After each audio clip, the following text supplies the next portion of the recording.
The man used every ounce of his strength to hack off the demon dragon's head. He thought everything would end there, but to his shock, the dragon could heal itself. The severed head was slowly regenerating.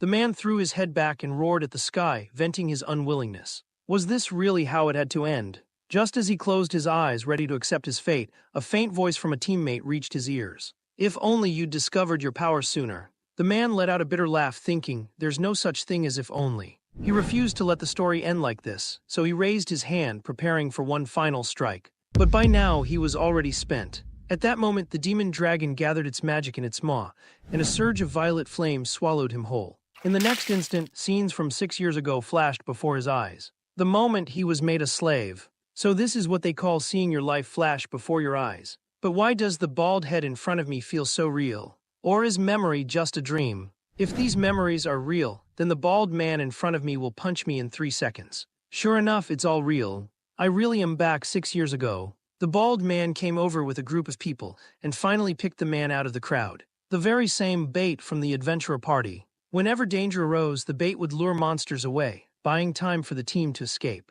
Soon after, everyone arrived before a gate, the new world making his teammates brim with excitement. Clearly, this was a team of utter novices. Suddenly, a giant-mouthed monster appeared behind them, catching everyone completely off guard. Why would a treant, which usually stays away from gates, show up here? The white-haired one, a bit more experienced, immediately unleashed a fire arrow with his staff, piercing a treant in one shot. The blonde, though, was petrified with fear, and the chubby one tried to calm him down, saying that as long as they stuck together, there was hope to survive. But the next moment, the monster smashed the chubby one into a bloody pulp.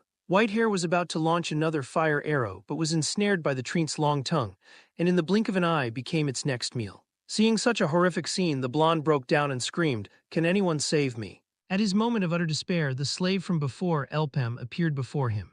He desperately reached out to Elpem for help, but Elpem remained unmoved, even curling his lips into a mocking smile. Then he leaped forward. "Sorry about that.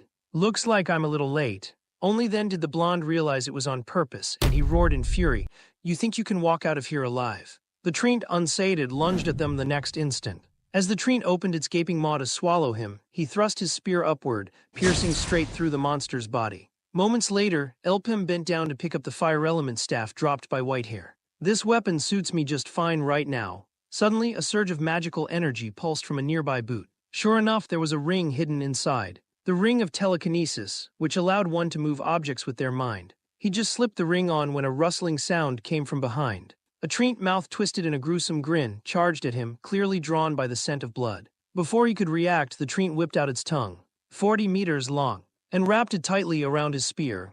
With a crack, the spear snapped in two. The treant opened its jaws, ready to devour him, but the man countered with a blast of fire magic, skewering yet another treant with a single blow. "Now let's see what this ring can do." He slowly stretched out his right hand, green energy swirling at his feet. Under telekinetic control, the magic staff swept through the battlefield, harvesting treant lives in droves. Still, the ring's duration was short, and more treants circled him, eyes locked on their prey. But that couldn't change their fate. They all fell to him in the end. What the man didn't expect was his fire magic suddenly fizzled out. A closer look revealed the staff was on cooldown. So he dodged out of the way, then stomped the ground hard. No choice but to fight these things up close. After taking out several more treants in melee, the staff's cooldown finally ended. Without hesitation, he unleashed a fire arrow which whistled through the air. Then he activated the telekinesis ring again, and with a flurry of slicing sounds, the remaining treants were wiped out in an instant. "Looks like I'm just as strong as I used to be." But then a woman's voice cut in. "Who are you? How can you use both a fire staff and a telekinesis ring at the same time?" Hearing this, Elpem fell into deep thought, recalling the words his teammate had spoken in their darkest hour. "If I'd realized my own abilities sooner, would things have ended differently?" Looking at the woman before him, Elpem didn't answer. He simply put her out of her misery. "To avoid repeating the failures of my past life, I have to take the initiative." Not long after, he returned to town. The bystanders around him began to talk in hushed tones. A slave actually made it back alive on his own. That's unbelievable. News of this quickly reached the upper echelons of the Gopar Merchants Guild, specifically to Avis. Not only did he come back alive, he doesn't have a single scratch on him. "I heard all the other adventurers are dead." Avis flicked the ash from his cigarette, feeling that something about this was indeed unusual, but he wasn't worried about Elpem trying to escape. People who become slaves because of their debts, even if they come back alive, are just used as bait again. He hasn't tried to run away, which makes it obvious. He can't break free of our control from the top of Gapper. After all, the only way out is through death, and that's always been how we do things here in Gapper. Does something this minor really need my personal attention? But his subordinate added, there's something special this time. They say that slave managed to open the first floor. Evis was visibly shocked at these words. A slave opening the first floor. After all, slaves had no love for the upper classes. The subordinate went on, he also wants to modify his contract and register as an adventurer. And it's Lord Racken's order. He wants you to confirm it yourself. At the mention of Lord Racken, Evis immediately stood up. You said Lord Racken. He's a high official in Gapper. Why would someone like him take an interest in an ordinary slave? Could this be connected to that incident? A slave who wants to become an adventurer. Under Empress Cygnus's rule, the very idea of slavery was supposed to be abolished. But in reality, those were just empty words. In the end, people are always slaves to money and desire. If you can't pay your debts, you can only repay them with your labor. It's this simple rule that's led to so many in the Maple world living as slaves, even if they're not called that. As his father's only family, Elpem became a slave the day his father fell ill. To cure his father, he bought black moss from the upper echelons of Gapper, but they jacked up the price several times over the market rate. He had no way to pay it back in time and was sentenced to work off his debt. And so he spent 6 years as a slave to those people. Now it's time to set things right. Evis asked disdainfully, let's cut the nonsense. How do you want to modify your contract? How about I set you as an F-rank adventurer? I'll make the change for you. Elpem replied with a calm smile, such quick agreement. You must know exactly what's going on here. As he spoke, his gaze sharpened. However, I'm applying for E-rank adventurer certification. I don't intend to go along with your plans. As bait, this slave has been into the gates hundreds of times over the past 3 years. When did monster hunting become an adventurer's sole purpose? The first adventurers earned their fame by surviving. Adventurers have always been the heroes who make it back alive from the gates. Evis nodded and said, I'll grant you that. Many times, the information survivors bring back is more valuable than brute strength. And surviving as bait in the gates for 3 years. That's not something just anyone can do. But that's all it is. Bait slaves are only sent into low-difficulty gates. Don't think that's enough to survive the high-level ones. Did you think we'd be stupid enough to sign high-risk contracts with bait slaves? You're overestimating yourself. A lunatic who could die at any moment. But why do you make me feel a bit uneasy? There's a gate with a 5-person entry limit, but 12 fatality records. That means at least 12 teams were wiped out inside. If you're really that capable, show me some results. As long as you can prove your worth, I'll grant your request. With that, he handed me a contract. Afterwards, Elpem joined up with the others to hunt monsters as a team. I'm Chev, the tank of this group. I heard you used to be a slave too, but don't worry, no one here cares about that. Everyone's the same in this place. By the way, I heard you can use fire magic. Mind showing us? They say mages can only wield the magic attribute they're born with. Other types are useless to them. So even if you pick up a magic item with the wrong element, it's basically worthless. Sounds like a hassle, huh?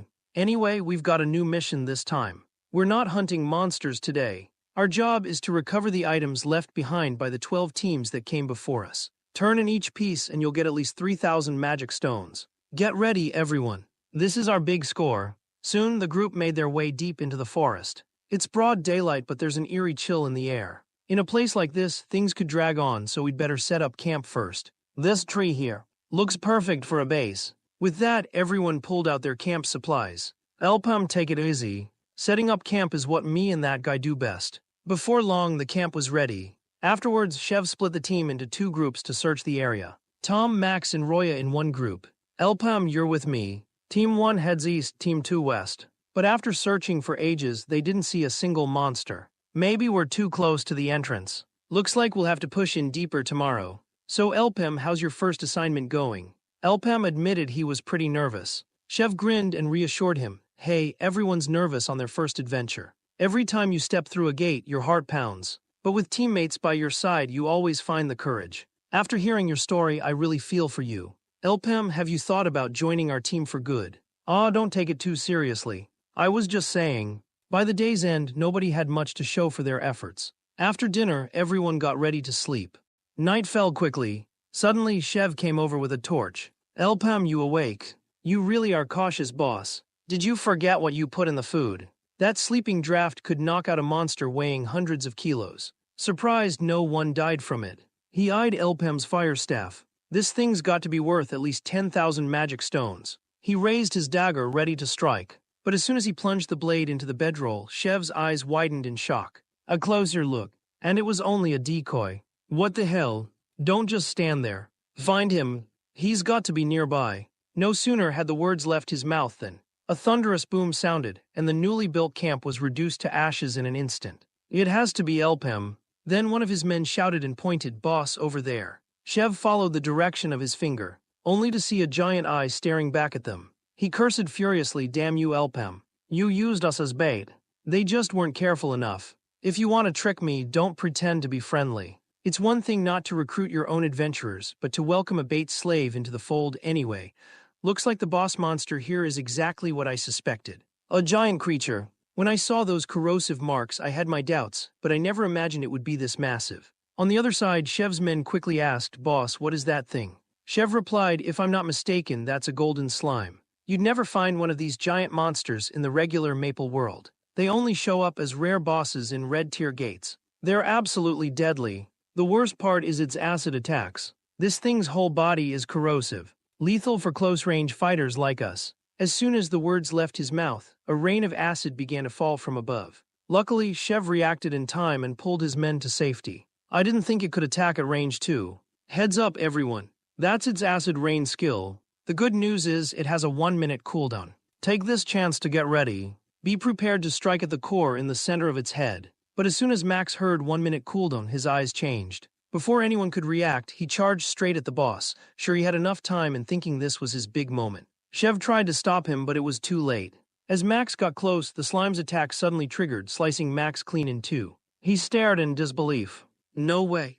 The cooldown still had 10 seconds left. But there's no medicine for regret in this world. The golden slime unleashed another acid rain, and in an instant, Max was reduced to nothing but a pile of bones. Elpem watched the whole scene unfold. In fact, Shev wasn't wrong. It's just that the golden slime can devour items. The more it consumes, the stronger it becomes, and its skill cooldown gets shorter as well. With the way this one's grown, I finally understand why those previous 12 teams were wiped out. Its danger level has already surpassed red tier. This is more like a legendary yellow tier boss. With our first tier adventurer strength, we don't stand a chance. Besides, in this gate, all the loot has long since been absorbed by it, so this mission is already a failure. But then, recalling Avis's dismissive expression, a new idea sparked in Elpam's mind. He seized the moment when the golden slime was distracted and fired a flame arrow straight at its head. Unfortunately, thanks to its magic resistance, the shot wasn't fatal. From the wound, he estimated he'd need to land at least 4 more arrows. No matter. Let me show Avis what real strength looks like. Just then, the slime's acid rain attack came pouring down. Elpem dodged with a swift sidestep, then fired another arrow at its gaping mouth and flung out his grappling chain, anchoring himself in place. The ring of telekinesis on his hand glowed green. I have to hit the same spot flawlessly over and over. For most mages, they'd never even dare to try. But in my last life, I was known as the greatest telekinetic mage in history. 2 arrows in quick succession struck the golden slime, leaving only 2 more shots to finish it off. But unexpectedly, the slime managed to dodge one. Still, that didn't change the outcome. Elpem immediately loosed another arrow. With a thunderous boom, the shot blasted a huge hole in the slime's body. Now that you're wounded, time for arrow number 5. But just then the slime swung a massive hand, reaching for Elpem from behind. Luckily, he sensed it in time, instantly activating the telekinesis ring. His grappling chain shot out, and the sword at its end drove deep into the ground. Using the momentum, he flipped backward, easily dodging the monster's grasp. So it's faster than I thought. No matter. It ends here. With that, a blazing flame arrow burst from his hand. The slime tried to block with its huge arm, but Elpem only smiled. The flame arrow didn't go for its head, but shot straight into its body. A moment later, a deafening blast. The golden slime's massive form was torn apart in an instant. The shockwave was immense. Elpem quickly flung his grappling chain behind him, secured it, and vaulted up to the treetops. When the dust finally cleared, Elpem dropped back down to the center of the battlefield. Almost immediately, something caught his eye. He used telekinesis to draw it to him. It was a strange, magic-filled orb, its core pulsing with a blinding red light. As the crimson glow grew brighter, streams of strange energy began to seep from the orb, instantly forming a circular shield around him. Once he'd finished up, Elpem returned to Avis. To Avis, Elpem was just a braggart who talked big but couldn't deliver.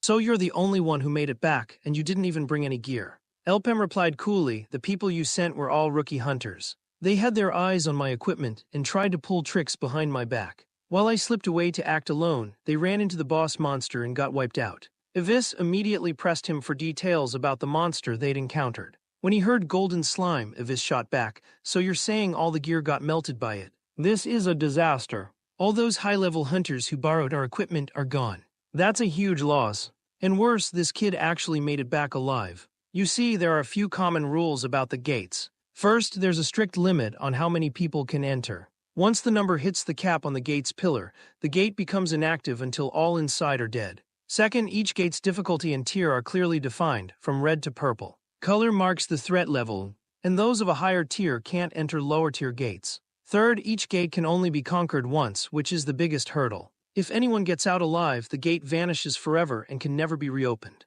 To be honest, a golden slime is a nightmare for first-tier adventurers. Surviving at all is impressive, so I get why you couldn't bring anything back. Still, the mission failed. But at that moment, Elpem interrupted. Not so fast. I haven't finished yet. As he spoke, he untied the rope from his arm. Hate to disappoint you, but the golden slime, I killed it. You advanced to Tier 2.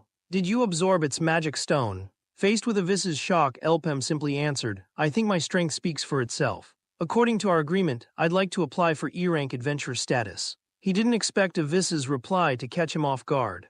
D-rank, I want you to apply for D-rank. If you work with me, I'll even treat you as C-rank. Normally, anyone below Tier 3 would consider C-rank treatment a huge privilege. An adventurer's rank is basically tied to their The gap between each is stark and intimidating. But Ivis knew Elpem was no ordinary person. Not just anyone could use magic stones to advance. Elpem asked, are you talking about survival instinct? Ivis confirmed exactly. You were born with overwhelming talent. To hit second tier right after making first. It was unheard of. Ivis wanted him on his side no matter what. All Elpem could do was stare in disbelief. He hadn't expected his value to rise so fast. Looks like they really are desperate. Time's running out after all. Very soon, the 100-man raid on the red tier gate will begin. Above the port of Victoria, all the major guilds were watching the coming event. Of course, the Gapper Merchant Association would be paying close attention too. And for Elpem, that wasn't a bad thing. It gave him a chance to move his plan forward. Lord Ivis, may I ask a favor? Ivis told him to speak. Elpem held out his hand, could you lend me some money? Ivis flicked his cigarette ash, thinking Elpem was really pushing his luck. He doesn't know. The opening of the gates was supposed to be the dawn of a new age for adventurers, but it's all just a trap laid by the Black Mage. Countless adventurers have died inside, and Maple World's potential is being drained bit by bit. Until the day of the apocalypse, when monsters lying in wait will pour from the gates. In the end, humanity will fall. From this moment, in exactly 3 years, Maple World will reach a turning point. That day is nearly here. After that, Elpem left Ivis's office. It's not much, but at least I've got some capital. This time, the 100-man gate is red tier, open only to adventurers of Tier 2 and above. Normally, the Gapper Association only invests in high-tier adventurers, but this time they're willing to bet on a newcomer like me. It's simple. They're after that gate. I've got some funds, but spending it all on gear would be a waste. Prices for weapons these days are outrageous. A more practical option is to try my luck at the List labor market. Is there anything I can help you with? Elpem said he was looking for someone specific. The attendant led him to the discipline room. We use this room for troublemakers like the one you're after. Sir, this is the person you asked for. The attendant swallowed hard. Sir, are you sure you want this one? Elpem nodded. He knew exactly what he was doing. He's the one I want. In his past life, Maple World was destroyed earlier than expected because of one person's death. Aaron, the polearm hero, and Aaron's only student, the one responsible for her death and the destruction that followed, was none other than the hero slayer Devo. This time Elpem sought him out, but Devo clearly wasn't interested. I don't know you. Get lost. The attendant could only offer an awkward explanation. Sir, I think this guy's not all there. Devo had always been that way in his past life, but now he was just a slave. For a slave to speak to an adventurer like that, it wasn't just a bad attitude, it was sheer madness. Elpem simply smiled. His temperament is wild, but his strength is just as formidable. After the apocalypse, both of us became people everyone watched. Because we came from the same place, awakened at the same time, and our power was nearly identical. The biggest thing we had in common, though, was that we were both broke. How about 1,000,000 magic stones? If you don't have the money, just get out of here. Devo cared about money for one reason. His sister had black blood disease. Elpem took out the cash and Devo's eyes went wide. 1,000,000 magic stones. Really? He couldn't help but swallow hard. Elpem said calmly, listen up, 1-year contract. Profits split 70-30. I get first pick of any loot we find inside the gate. The attendant was stunned. He's actually planning to take Devo as a partner, not a slave. Devo agreed without hesitation. He snatched up the contract, don't regret this. Then he stamped his hand on the contract. Elpem just smiled. This had gone even smoother than he'd hoped. Devo, face shining with excitement, asked when they'd go challenge the raid gate. Devo, you'd better prove your worth. Don't worry, sir. I'll give it everything I've got. No one will serve you more loyally than me. Soon it was time for the gate raid. Boss, thanks for buying me a weapon, but I'd really rather go back and get my longsword. This battle axe just doesn't feel right in my hands. Elpem replied coldly, if you're going to work with me from now on, you'll use the polearm. If you're not willing, the contract's over. Right now, the two of them headed to the raid gate, which allowed up to 8 people per team. Oddly, Devo didn't see any other teammates. Elpem just shot him a cold glare. Only then did Devo realize, wait, don't tell me it's just you and me. Don't worry, the right teammate's already here. Elpem slowly extended his right hand, pointing straight at Devo. Like you said, just the two of us. He didn't give Devo any time to react. He simply kicked him straight through the entrance. The moment they entered, Devo exploded, are you out of your mind? This is an 8-person dungeon. What can the two of us possibly do? Even if you're crazy, there are limits. This isn't a joke. And anyway, I don't even know how to use this axe. But when he caught Elpem's gaze, Devo immediately fell silent. The next second, a cloud of dust billowed up behind them.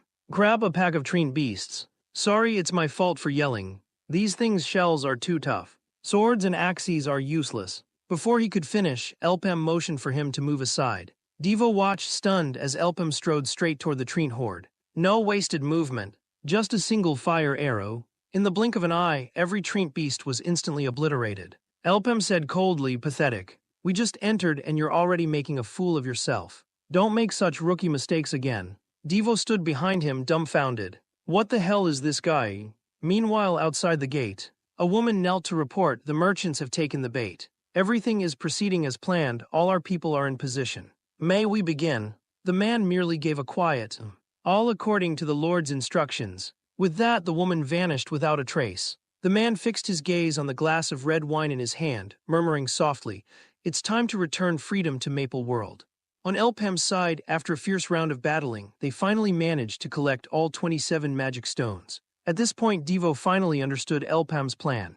At first, he'd thought Elpem was just a madman, but now he had to admit Elpem had real skill. He could even unleash telekinetic flame arrows that Devo had never even heard of. Teaming up with a pro like this is totally worth it. Not only will my sister's medical bills be covered, but I won't have to worry about living expenses either. They hadn't gone far when another pack of Treant beasts appeared. Elpem counted. There were 9 of them in total. Before Elpem could even issue an order, Devo had already charged in, battle axe in hand, and split one of the monsters in 2 with a single swing.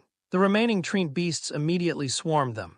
It was Devo's first time using an axe, so he soon found himself on the defensive. Elpem watched quietly from a distance. As expected, he's not used to wielding an axe, but I'm sure he'll soon realize the battle axe is the perfect weapon for him. After all, he's the sole disciple chosen by the hero of the axe. His talent is unquestionable. After a brutal fight with the monsters, Devo finally started to discover the power of the battle axe. Not only did it have a wide attack range and immense force, it actually felt even better in his hands than a sword. If his moves could just get a little smoother, he'd be perfect. It didn't take long before Devo had mastered the basics of the battle axe. Just then, the ground began to shake violently. Before Devo could react, a crack split open in the mountainside and a giant pillar shot out, knocking Devo clear across the field. He screamed, "What the hell is that?"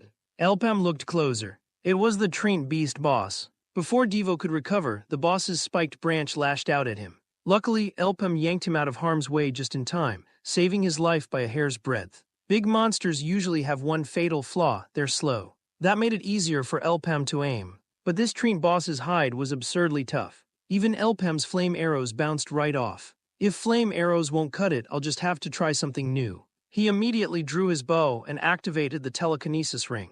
A flurry of flame arrows whirled around the boss at high speed. But the monster was lightning quick, dodging every magical shot with ease. Elpem was genuinely shocked. I didn't expect it to be so agile. Looks like magic won't work at all. Devo shouted for him to run, but Elpam's instincts sensed something was off. If the magic arrows really didn't work, it wouldn't bother dodging them. The problem must be with its branches. So as the boss attacked, he decisively unleashed his telekinesis magic. A massive boulder tore itself from the ground, rocketing under Elpam and Devo's feet. The boss's strike missed, and Elpam and Devo soared to safety atop the boulder. Elpam gave Devo orders. "You take care of the smaller tree beasts. Leave the big one to me." With that, he charged straight at the boss. As Elpam clashed with the Treant boss, Devo's first instinct was to run for his life. After all, this monster was way out of their league. But the very next moment, Elpam's maneuvers left him speechless. His magic arrow struck the boss square in the forehead. Even though its branches reacted with inhuman speed, and it was nearly impossible to hit with telekinesis alone,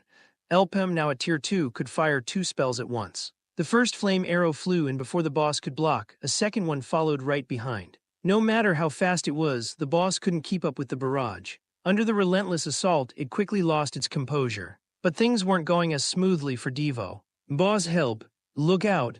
Elpam couldn't even be bothered to answer. As the smaller Treant beasts closed in, a telekinetic flame arrow shredded one in an instant. He shot a cold glance at Devo, can't even handle a few small fries. Just then, the boss swung its massive branch at Elpam. He had no time to dodge. It looked like he was done for, but Devo managed to pull him to safety at the last second, saving his life. "Careful, boss. I just risked my life to save you. So don't blame me for messing up earlier." Elpam couldn't help but laugh. Devo was finally proving useful. The next moment, the two of them spoke in unison. "Let's do this."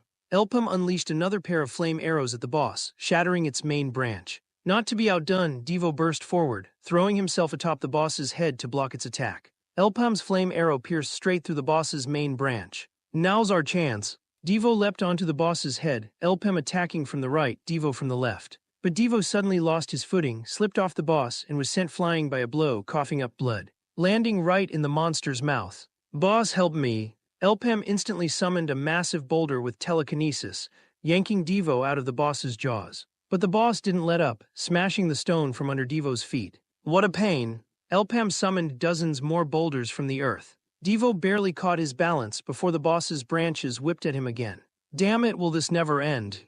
Elpam's magic arrows were at the ready to fire at a moment's notice. For now, the two of them had managed to hold the Treant boss at bay. At that moment, Devo charged forward without hesitation, swinging his battle axe down on the Treant boss's head and smashing its eye with pinpoint accuracy. The beast howled in pain. Seizing the opportunity, Devo hurled his battle axe with all his might, landing solidly back on his feet as the axe embedded itself deep in the boss's skull. Elpam immediately activated his telekinetic ring, controlling the axe to slice again and again at the monster's head. But before long, the Treant boss flung the axe off. Devo leapt up and snatched it out of the air, grinning, time for dessert. Without missing a beat, he vaulted up once more and with a satisfying crunch buried the axe deep into the boss's skull, causing blood to gush forth. But the monster's vitality was astonishing. It sent Devo flying with a violent shake. Mouth gaping wide, it lunged to swallow him whole, but there was no way Elpam would allow that. A volley of flame arrows whistled into the Treant boss's mouth. A split second later, a thunderous boom.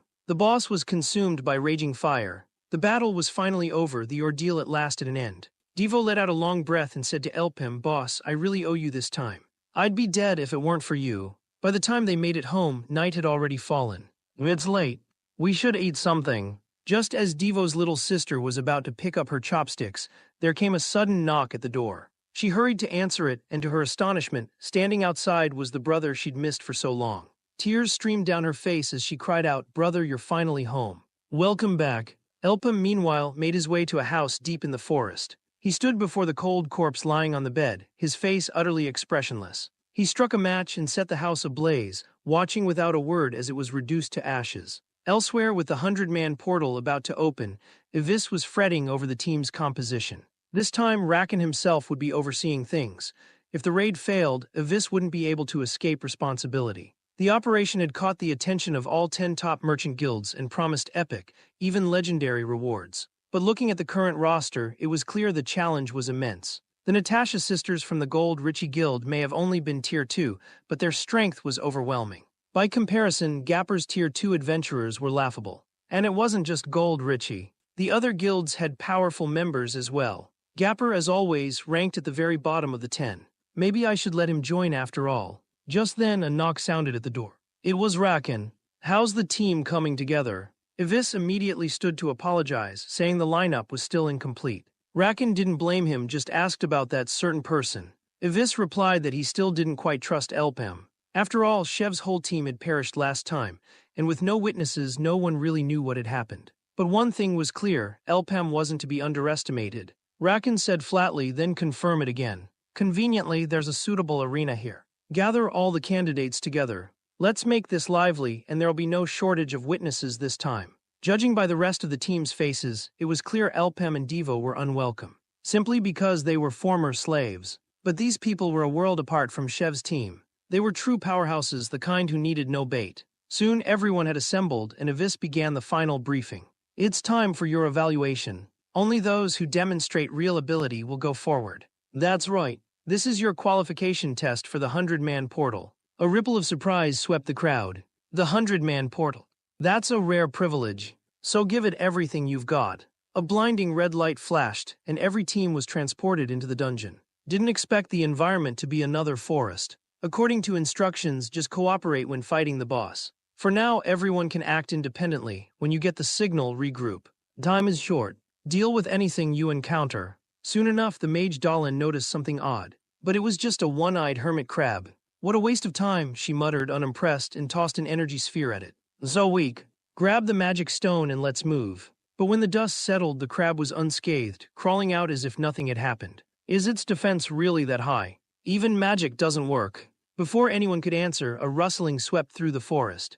Dahlan was instantly on guard, warning everyone. The next second, dozens of hermit crabs swarmed them. We're surrounded. After a fierce fight, Dahlan's team finally managed to wipe out the crabs. A teammate warned Dahlan, looks like the monsters are even tougher than we thought. If we keep burning energy like this, we'll be exhausted. The risks were real, but if they wanted to break the alliance, they'd have to take down the boss themselves. Most of the other teams were probably thinking the same thing. But this meant trouble for Devo. He complained, "Boss, ever since we got here you've just been giving orders. You haven't done anything yourself." Still, they couldn't afford to waste any more time. Elpam made a quick decision.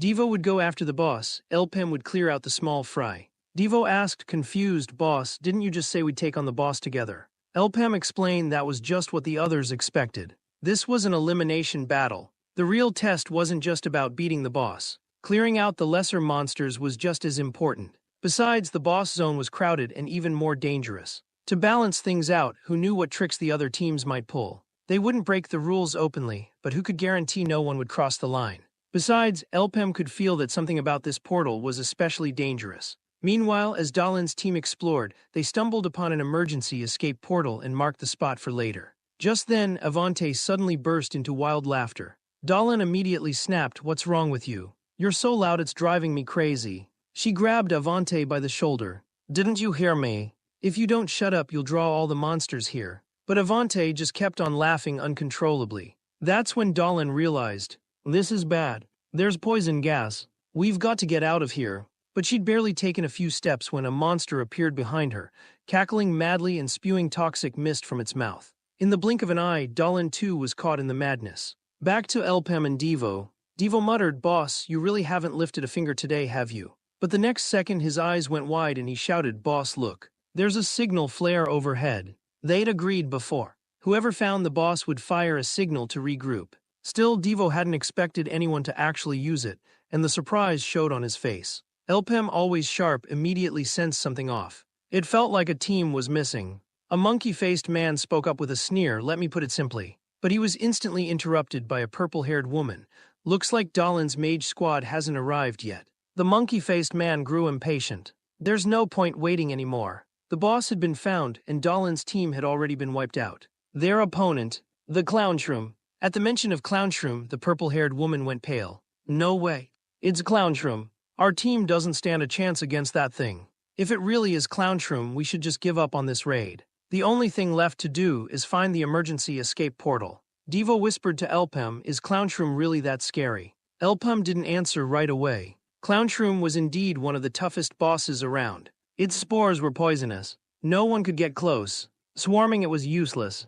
Not only was its defense sky-high, it was unbelievably fast. Then the monkey-faced man said, right now, Clownshroom is blocking the escape portal. If we don't fight it, there's no way out. Devo snorted, you guys scared already? What's so scary about a mushroom? My boss's invincible flame arrow will. But Elpem quickly signaled for Devo to shut up. If we just charge in, we're dead for sure. Fire spells are useless, and even the minions guarding the portal are insanely tough. Don't even get me started on the boss. Someone asked the monkey-faced man what to do. We have to find a solution. At that moment, Elpem raised 5 fingers. 50,000. Monkey-face looked baffled. What did you say? Elpem said 50,000 misos per person. With 30 people, that's 1.5 million. Pay up and the two of us will act as bait. As soon as the words left his mouth, Devo exploded. Boss, do you even know what you're saying? The monkey-faced man snapped. Dream on. You're still a slave at heart. Don't think it's like the old days. You're not fooling anyone with your cheap bait tricks. If you two get killed in seconds, we're the ones who'll suffer. In high-level raids, slaves are just dead weight. One of you is useless and the other isn't even awakened. A slave and a tier 2. What can you do? Devo was instantly furious, but Elpem just looked indifferent. If you had a better plan, you wouldn't have fired the signal flare, would you? Also, our team isn't one tier 2. It's only one tier 1. And what's so funny? Your team only has a couple of tier 2s, right? The purple-haired woman cut in. If you two are really willing to be bait, I'll pay. But even if I want to, I don't have 50,000 misos on hand. Elpem replied coolly, then it's settled. We'll collect when we make it out alive. If we don't, well, we die for nothing. But I have one condition. Everyone must agree to my terms. All right, you guys talk it out. They quickly made their decision. Sure enough, the escape portal was completely blocked by Clownshroom. Elpem circled to its back and fired a flame arrow right into Clownshroom's shoulder. As soon as it reacted, they made a break for it. A moment later, Clownshroom's eyes glowed red. It charged after them at breakneck speed. Didn't expect it to be this fast. Everyone sprang into action, rushing to open the escape portal and slipped out one after another. But Clownshroom was still hot on Elpem and Devo's heels. Suddenly, a swarm of one-eyed hermit crabs burst out. Devo instantly drew his battle axe, hacking at the crabs without hesitation. But just then, Clownshroom swung around behind Devo and lunged, jaws open. Thankfully, Elpem reacted in time and pulled him to safety. While Clownshroom hesitated, Elpem fired another flame arrow. This time, the boss dodged with lightning speed. But what it didn't know was that Elpem's telekinesis skill let him curve the arrow midair. It spun back and struck at Clownshroom again. But that was the last straw. Clownshroom was now fully enraged. Seeing this, Elpem urgently warned Devo not to hesitate. Run! No sooner had he spoken than the two of them leapt down along the cliff face. But Clownshroom kept up the relentless chase. What it never saw coming was Devo suddenly turning back and pulling a face. Try this on for size. The next instant, a huge explosion erupted beneath Clownshroom's feet. The two of them seized the chance to escape down the cliff. Fortunately, there was a raging river below, and they just barely managed to escape with their lives. Boss, what the heck was that thing? Elpem replied coolly, didn't I tell you? That's the boss monster here. If you want to hunt, you have to be ready at all times. Hearing this, Devo suddenly understood. Boss, you mean you want us to take that thing on? He nodded. Exactly. This left Devo completely dumbfounded. Boss, you've got to be kidding. We already did our job as bait. If even your flame arrows can't hurt it, how are we supposed to fight? Didn't you say charging in would be suicide? Devo still didn't realize that the situation had changed. All the competitions dropped out. This is a prize delivered right to our doorstep, not to mention there's an extra reward. Devo, you're not backing out on me, are you? Devo hesitated and then shook his head. But boss, could you at least up my cut? Meanwhile, the others had already escaped the dungeon. Ivis immediately asked Joubert how did the raid go. Looks like there are still some people inside. Sir, the raid failed. Dalin's team was wiped out. Now only Elpem and Devo are left in there. Honestly, we only made it out because they acted as bait. That boss, there's no way we can handle it. Ivis was furious. So you mean you all just ran without doing anything? The purple-haired woman said helplessly, we had no choice, sir. That was the infamous Clownshroom. At the mention of Clownshroom, even Ivis had no choice but to order a retreat. But the purple-haired woman stopped him. Elpem and Devo haven't come out yet, and judging by the portal's status, they're still alive. Ivis only replied coldly, they're dead for sure. It's just a matter of time. You said it yourself, it's Clownshroom. If you want to wait, do it yourself. I'm busy. Useless the lot of you. A tier 2 killing Clownshroom is impossible. There's no point in waiting any longer. But what Ivis thought was impossible, Elpem was determined to achieve. He fired a flame arrow with all his might. This boss was faster than any they'd faced before, its defenses absurdly high, and it was venomous. Its difficulty was off the charts. To fight it, they had to keep their distance and hit hard. But now the flame arrows were too weak. Still, if he used telekinesis to spin the magic at high speed, he could increase its piercing power. This move was inspired by the principle of bullets. Across all of Maple World, only he could turn the impossible into reality. This was the spiral arcane gun. He'd hoped to pierce its core in a single shot, but the aim was just a bit off. Now it's going to go berserk. Honestly, trying to adjust the trajectory while maintaining the spiral spell is pushing it. The worst part was the cooldown. He had to end things before it rushed them. As Clownshroom dodged another flame arrow, Elpem shouted, "Now!" At his signal, Devo yanked a rope with all his strength. The rope snapped tight, tripping Clownshroom and hurling it off the cliff into the swamp below. Clownshroom staggered to its feet, and while it was dazed, Devo raised his battle axe and brought it crashing down, exploding the monster's skull. But even then, the creature's vitality was staggering. It still refused to die. The key to this battle was luring it into the swamp. The rule of the hunt: strip your prey of its advantages. Now, all its weapons were neutralized. Devo seized the moment, spinning his battle axe and hurling it, the blade cleaving straight into Clownshroom's head, making it howl in agony. Driving it into the swamp not only blocked its line of sight, but the sticky muck also neutralized its agility. Elpem fired another arrow, striking it right in the head. Devo, taking the chance, wrapped a rope around the axe and swung again, but Clownshroom caught it in its grip. Before Devo could let go, he was yanked toward the beast. Seeing this, Elpem raised his hand, summoning a massive log to slam down on Clownshroom. Devo grabbed hold of the log, launched himself with a flying kick to the monster's head, knocking Clownshroom off balance, nearly toppling it again. Without hesitation, Devo swung his battle axe and hacked off Clownshroom's head. With a heavy thunk, the head hit the ground. Panting, Devo still managed to give Elpem a thumbs up. The next instant, Elpem's eyes widened. "Devo, watch out." He hadn't expected that even after being decapitated, the Clownshroom could still fight. It lashed out, sending Devo flying, his battle axe tumbling to the ground. Without hesitation, Elpem fired a flame arrow, and explosions erupted across the field. But when the smoke cleared, the headless Clownshroom was still moving. There's definitely something strange about this thing. Using a boulder as a springboard, it suddenly launched itself straight at Elpem. It scrambled up the cliff wall in his direction. Now Elpem had only one flame arrow left. Without time for cooldown, firing recklessly would be pointless. Just then, Devo recovered, cursing furiously as he got back on his feet. He hurled his battle axe with all his strength, splitting the headless Clownshroom neatly in two. The lower half fell straight into the swamp, but unbelievably, the thing kept crawling upward. Elpem's flame arrow was nimbly dodged. Suddenly, a red glow flickered inside the Clownshroom's body. Could that be its real head? Elpem slowly drew his pistol. "Goodbye, little mushroom." He fired a shot, blasting the creature down. He thought that would finally finish it, but to his shock, it not only survived. It came back even stronger. Toxic gas seeped into Devo's nostrils. Just like the mage before him, he began to lose his senses, giggling uncontrollably. Meanwhile, on Raken's side, "So you just barged in like that. Your temper hasn't changed a bit." Ivis hurriedly apologized to Raken. At that moment, there was a sudden knock at the door. Ivis called out loudly, "Not a good time for visitors. Go away." But in the next instant, the door swung open. Ivis could hardly believe his eyes. "Sorry to disappoint you, Lord Ivis." "I'm back." Raken only gave a sly smile. "Well, this just got interesting. Ivis, what's going on? Didn't you say this one was dead?" "So you're Elpem. Just as the rumors say. You really are hard to kill. Gapper could use someone like you right now. But I have a question for you. Will your ability be of any use in the 100-man trial?" Elpem replied, "No." "That's a tough one, sir." Raken's expression immediately turned cold. Ivis quickly scolded Elpem from the side. "How can you talk to Lord Raken like that? We invested in you not so you could pick and choose. Don't forget you're still in debt." Unexpectedly, Raken just laughed. "Difficult? Well, maybe it's not completely impossible. Let's change the question then. Just tell me directly. What is it that you want?" The scene shifted. 5 million misos per person.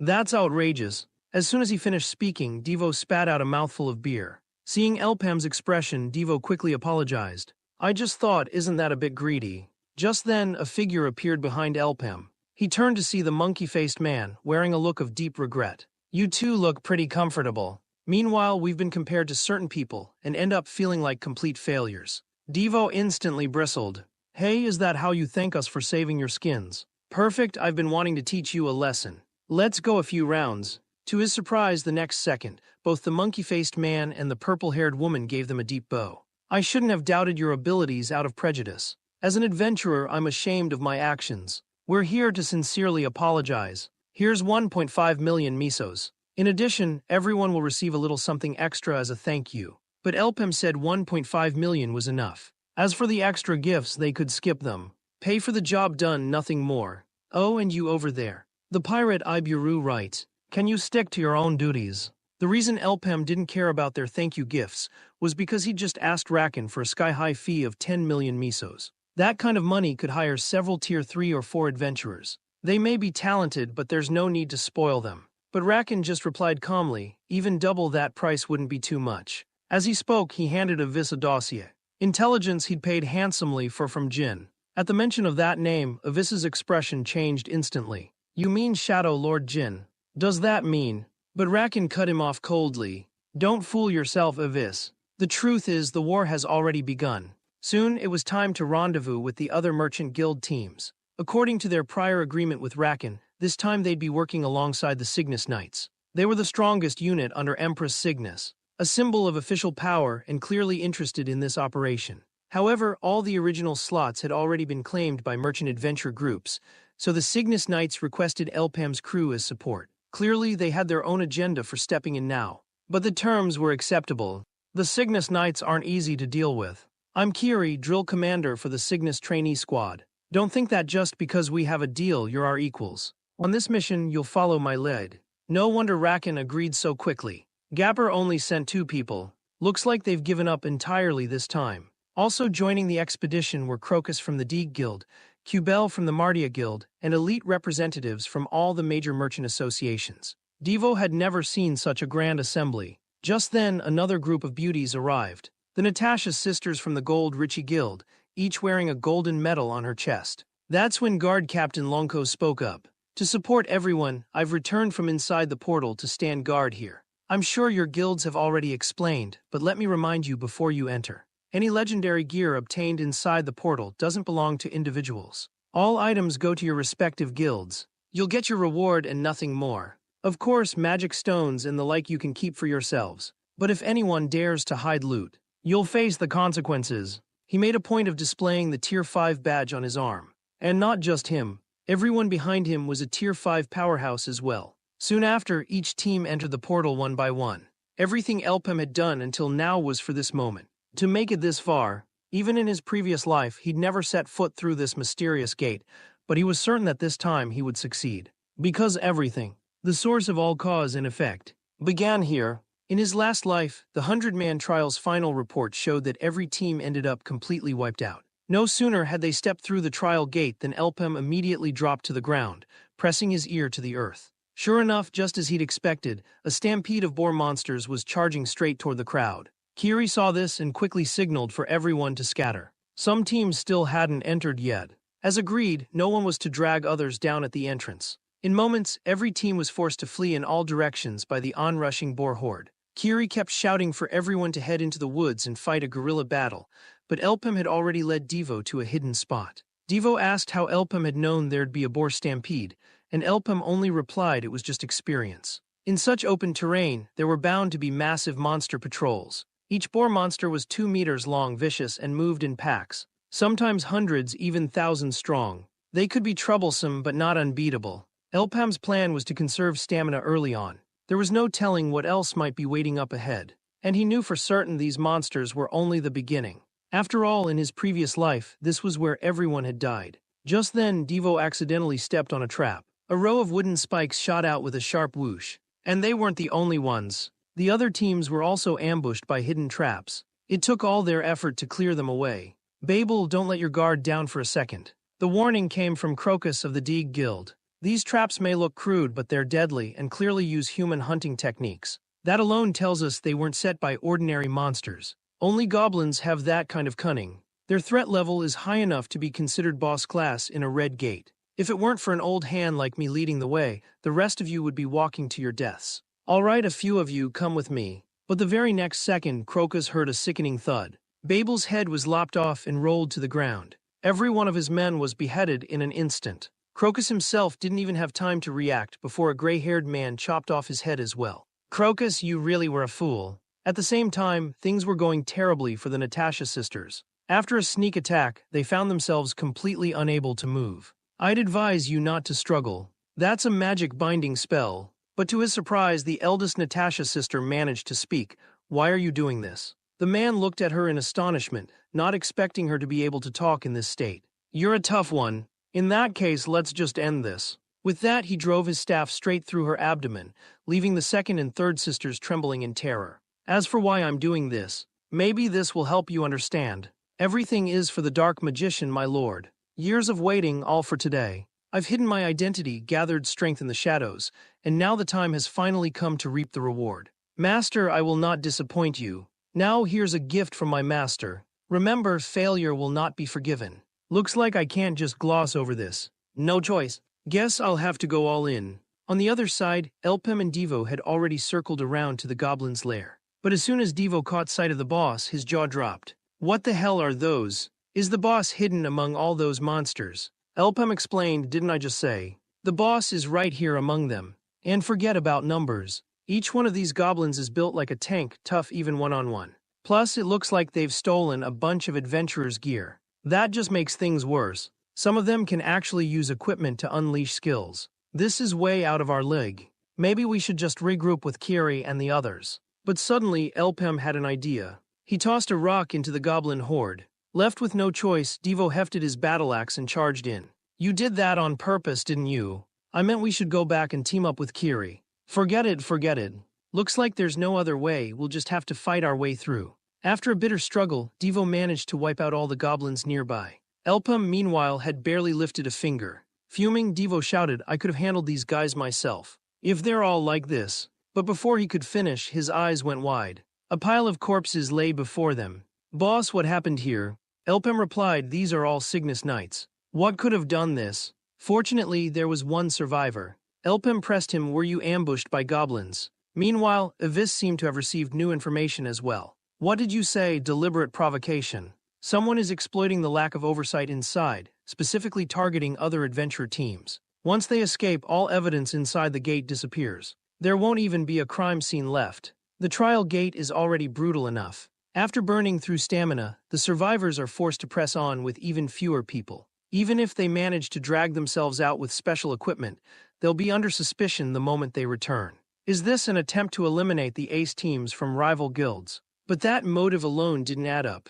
Even if that was the goal, getting caught would mean all-out war between the guilds. That kind of high-stakes gamble doesn't sound like something a merchant guild would do. Was there a bigger hand behind all this? Elpem and the others got confirmation from the survivor. Kiri was nowhere to be found. "I'm sorry. It was my negligence that let the enemy infiltrate. It's hard to believe. Why would a member of the Cygnus Knights deliberately provoke a fight?" The survivor was still reeling. Thinking back, even the instructions at the entrance had seemed odd. In agony, the survivor said, "Kiri told us herself. She's a follower of the Black Mage." The moment those words left his mouth, Devo was stunned. "You said the Black Mage. 800 years ago, it was the Black Mage who led countless followers to threaten Maple World. To stop him, 6 heroes rose up. The Black Mage and the heroes were ultimately sealed away together, and what seemed like a hopeless situation was finally reversed. With their leader gone, the followers fell into chaos and were wiped out by the allied forces. From then on, the Black Mage's followers vanished from Maple World.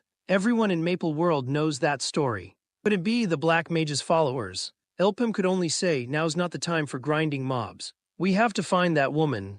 If you run into Kiri again, be prepared to fight her for real." Meanwhile, the scene cuts back to Kiri. On her way, she ran into the long-faced man, as well as the gray-haired one who had killed Crocus earlier. "Kiri, you took care of the wild boar herd yourself, didn't you? This plan owes much to you. We're almost done here. You should have received the gifts we sent." Seeing them, Kiri drew her sword with a cold face and demanded, "Who exactly are you?" The gray-haired one and his companion wasted no words, drawing short swords and charging straight at her, launching into a fierce, evenly matched battle. The long-faced man simply watched from the side, as expected of Cygnus's training leader. "But how much longer can you hold out?" Kiri ignored him, raising her hand to unleash her Wolf Fang Heavenly Strike skill. The gray-haired one gripped his sword with both hands and charged. Is this really the time for posing? But to his surprise, in just one exchange, Kiri's golden blade already sliced across his arm. Not giving him any chance to react, Kiri spun and delivered a sun slash, severing his hand at the wrist. "If you want to live, you'd better confess your scheme." But the long-faced man showed only disdain. "You people are so noisy, what's the point of all this?" Before the words had even faded, the gray-haired one and the others attacked all at once. Even with Kiri's strength, she struggled to fend off the group assault. Just as things reached a critical moment, a shadow suddenly burst onto the scene. A closer look revealed it was Devo finally arriving. It turned out that as Devo was helping survivors along the way, one of them suddenly pulled out a poisoned dagger. It was obvious this guy was working with the long-faced mage. Fortunately, Elpem had anticipated this and instantly used a skill, not only knocking away the dagger but successfully subduing the traitor. That was how the truth of the incident came to light. But when it came to cowards like this, Elpem never left any alive. The long-faced man looked puzzled. So there's another uninvited guest. At this moment, the blonde reminded William, that guy is from the Gapper Merchant Guild. But William didn't care. Since you've all come, I have no choice but to send in my elites too. Kiri called out behind her, warning Devo to be careful, but Devo just smiled faintly. I know, they're nothing but a bunch of psychos. William waved his staff. Come on, let's finish this quickly. Devo said, just handle one of them, leave the rest to me. Without hesitation, he launched a brutal strike, taking out an enemy on the spot. The blonde gaped in shock. That's just insane. But unexpectedly, just as the fight reached its peak, a flaming arrow suddenly shot toward them. Luckily, Devo reacted fast and barely dodged it. Damn, they're playing dirty now. With that, he unleashed a charged uppercut, cleaving an enemy clean in two. But at the same time, a gash opened across his back. Immediately after, another enemy charged in, and in the blink of an eye was upon Devo, swinging a massive axe down at him. But Devo had already seen through his move, sidestepped, and slipped behind him, not even giving him a chance to react before sending him straight to the afterlife. Then a spear-wielding enemy rushed forward, stabbing fiercely at Devo without a word. Devo simply sidestepped, dodging easily. Taking advantage of the opening, he swung his axe in a backhanded strike, knocking the enemy several meters away before he could barely regain his footing. The opponent couldn't help but curse inwardly. This guy's strength is monstrous. But before he could finish, Kiri kicked his teammate straight into him, the two of them collapsing in a tangled heap. Kiri stood nearby, scoffing, with skills like this, you dare call yourselves elites. William could take no more, letting out a cold snort. You're all useless trash. With that, he drew his bow and fired an arrow in one smooth motion, saying coldly, your interference ends here. I've wasted enough time on you. Devo was stunned on the spot. It was a flaming arrow. Before the words had faded with a whoosh, the flaming arrow shot right at him, far faster than Elpem's. The next moment, a thunderous explosion rang out. William saw through Devo's thoughts. You thought seeing a similar spell would make you let your guard down. My flaming arrows aren't even in the same league as the others. Even if you know the mechanics, you can't dodge this. But the very next second, William's face twisted in shock. How could this be? No one has ever dodged my magic arrow. Who the hell are you? Elpem simply raised his index finger slowly, pointed to the reeds at the side, and said calmly, we could use some extra help now. Not giving William and his men a chance to react, a rampaging wild boar monster suddenly charged out. William shouted, this is bad, scatter. The group scrambled to dodge, and only after a hard fight did they finally manage to bring down the boar. Damn it, what a pain. They lured that thing here and ran off. Gerald, you guys should be about done right. In that case, let's play with them for a while. If they get out of the dungeon, that'll be a real problem. Soon, William found Elpem and the others' footprints, but he couldn't shake a feeling of unease. Even so, he remained confident. There's no one in this dungeon stronger than me. Elpem and his companions had already escaped deep into the jungle. At that moment, Devo asked with a smile, boss, why didn't you just kill them all back there? Elpem replied flatly, their attacks just now weren't enough to kill them anyway. Overall, they're stronger than us. That flaming arrow he cast, if I hadn't altered its trajectory with my own, Devo, you'd already be dead. Looks like his flaming arrow is actually stronger than mine. Now my energy is almost at its limit. Normally, the ring grows thicker and thicker. Even with the same spell, there's a clear difference in power and speed. By all rights, my flaming arrow should be superior. But his magic completely defies logic. If he's in a red dungeon, he's at least a second-rank adventurer. Maybe he's using some kind of enhancement skill. Only then did Devo realize, could he be the strongest adventurer in this dungeon? So what should we do now? We can't just keep running, and that's not really your style, boss. Hearing this, Elpem fell silent for a moment. That wild boar monster just now was different from the usual ones. Maybe they've already sensed our connection, or are even ready to use it against us. At that moment, Kiri suddenly spoke up. The most important thing now is that the Black Mage's followers are hiding inside the Cygnus Knights. This is crucial intelligence for Maple World's fate. They have to leave the dungeon immediately. That means giving up the raid and leaving at once. As soon as she finished, both Elpem and Devo looked reluctant. But Kiri went on coldly, I heard you were both born slaves. Do you really want the dungeon rewards that badly? Elpem replied indifferently, what does it matter if that information gets out? Do you think that'll wipe them out? You're still too naive. The followers have been hiding for centuries, their roots are deep. Once exposed, they just dig in deeper and become even harder to find. They'll keep corrupting Maple World from the shadows. No sooner had he finished than Kiri grabbed Elpem by the collar. You say this won't work, that won't work. If nothing works, then stop talking nonsense. We're still being hunted. Before we're caught, we need to get out fast. Hearing this, Elpem just smiled faintly. It's not like there aren't other ways. Let's show them who's really the prey. Just then, William's people tracked them down. Find them fast or we're all dead. But unexpectedly, Devo appeared behind the blonde. Before the blonde could react, Devo swung his axe at him. The blonde ducked in a panic. At that moment, the others spotted Devo. Idiot, you really walked into our trap. This time you're dead for sure. But in the next instant, with a loud crack, a huge tree trunk crashed down on one of the enemies. Kiri finally revealed herself. Devo couldn't help but lose his temper. Princess, can you hurry up? As Devo spoke, the blonde suddenly tried to stab him from behind with a dagger. Devo dodged to the side, then countered with a knee to the gut, sending him flying and followed up with a heavy punch to the blonde's face. A blonde woman nearby tried to sneak up on Devo, but Kiri suddenly appeared behind her and instantly knocked her to the ground. Little girl, better pay attention. But just then, William's cold voice sounded again. Everything happening here is pissing me off. Elpem walked out to face William head-on. Were you waiting for me? Neither hesitated, then let's begin. Before he finished speaking, Elpem fired a flaming arrow at William. But William just laughed hysterically. How interesting. With a thunderous explosion, the ground around William erupted. The smoke hadn't even cleared when a stone whirred toward Elpem. At some point, William had circled behind him. Is it really going to end this quickly? But he didn't know Elpem's flaming arrows could curve midair. Even so, it failed to do any real damage. Well, didn't expect you to be this strong. But I bet you can't block my flaming arrow, right? What trick did you use? You don't seem like the talkative type.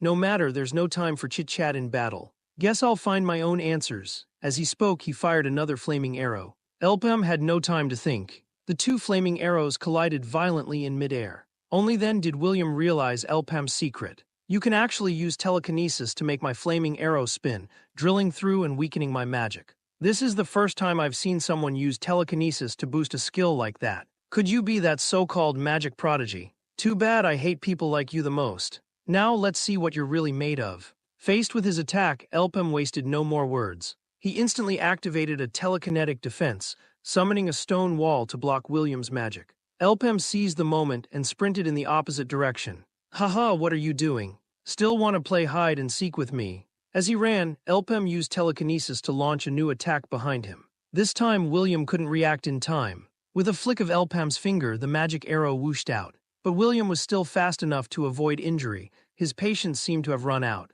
Game over. With that, veins bulged on his arm. The next moment, another magic arrow flew at Elpem. Elpem used telekinesis once more to spin it, causing another violent explosion on the spot. But William had already slipped behind him. You fired twice, now it's my turn. He exhaled, and a cloud of poisonous vapor swept toward Elpem. William had absolute confidence in this skill. The truth was, though the poison breath was powerful, it left him wide open while casting. You only have telekinesis and fire attributes. If I catch you during your flaming arrow's cooldown, I can shut down your attacks. For the next 30 minutes you can't move. My flaming arrow has a cooldown too. So I'll just finish you off with my short sword. This was William's favorite moment. He couldn't wait to see what kind of desperate face this man would make. But before William could react, Elpem was already right in front of him, above his head. William's eyes widened, and all he could do was watch as Elpem's fist came crashing down. The reason Elpem could detoxify so easily was because he had a special ability to absorb and seal airborne toxins with his mind. So William's poison breath was completely useless against him. At that moment, Elpem knocked out William's front teeth with a punch. Then came an uppercut, smashing William's face beyond recognition. Yet the guy was still tough as nails. So Elpem grabbed his staff without hesitation and fired an arrow straight at him. No matter how fast he was, he couldn't dodge in time. Elpem shot his arm clean off. Now William lay sprawled on the ground. But suddenly the ring on his index finger flared green, and a cloud of green poison mist surged toward Elpem. Elpem waved his hand instantly, absorbing all the poison mist in a flash. This is just a smokescreen. Looks like he's got something else planned. If poison breath doesn't work, his target must be the staff. If that's the case, bring it on, and I'll take this chance to end it. Once and for all. Suddenly, William went berserk. You little bastard, I'll rip off your limbs and burn them. He still had one last trick up his sleeve, and Elpam got caught off guard, coughing up black blood from the attack. It was Elpam's own carelessness. He hadn't anticipated William's use of a powerful spell like Scorching Orb. Such a fatal mistake was something the old Elpam would never have made. Have I really gotten dumber? Devo, still fighting, also noticed the commotion over there. Kiri quickly warned them, "Hurry, Elpam can't handle that mage alone." Just then, with a sudden thwack, an arrow struck the enemy right in front of Devo. A massive beast's paw followed right after. Damn it, a pack of green hoblin have arrived. I was wondering why they hadn't shown up until now. Looks like we'll have to team up to deal with them first, and there are a few unsettling ones mixed in too. As the smoke from the explosion slowly cleared, William thought to himself, "Damn bastard, is he finally dead?" William coughed up a mouthful of black blood. Never thought he'd be this strong to push me this far. Should have asked his name before killing him. Just then a voice sounded through the firelight, "Elpam." Hearing the name, William was instantly shocked. Elpam replied coolly, "Remember, that's the last name you'll ever hear." William, however, was full of disdain. "What a joke of a cockroach, you sure know how to brag." But to his surprise, Elpam suddenly pulled out a massive magic stone. "A magic stone, is that your trump card? Planning to absorb the stone, level up, and then kill me? Didn't expect you to be that dumb. Leveling up isn't about absorbing magic stones, you need to gain experience and insight." Elpam admitted he was right.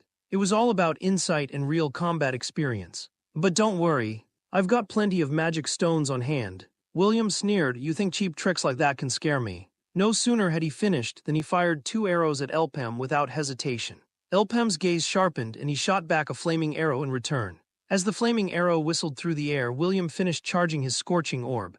"Time to die, kid." Elpam immediately activated his telekinetic skill. The flaming arrow veered off course under his control. The strike came so fast, William had no time to react, and at such close range there was no way to dodge. All he could do was stare wide-eyed, helpless. A thunderous explosion followed, and the battlefield was instantly engulfed in flames. William was burned to a crisp on the spot. Meanwhile, Kiri's situation was tense as well. A horde of hoblin were searching for their location, making things even trickier. Still, Devo kept cutting down monsters with all his might. He'd already brought down his 17th. Kiri was stunned, unable to comprehend how this guy could defeat these monsters so easily. The truth was, Devo was so strong, because he had completely mastered the hoblin's attack patterns, making the fight much easier for him. Just then, a huge explosion erupted on the field. Kiri widened her eyes at the sight before her. "That's a ring of flame skill. Wait, can these monsters use magic too?" This is an unexpected problem. Things just got a lot more complicated.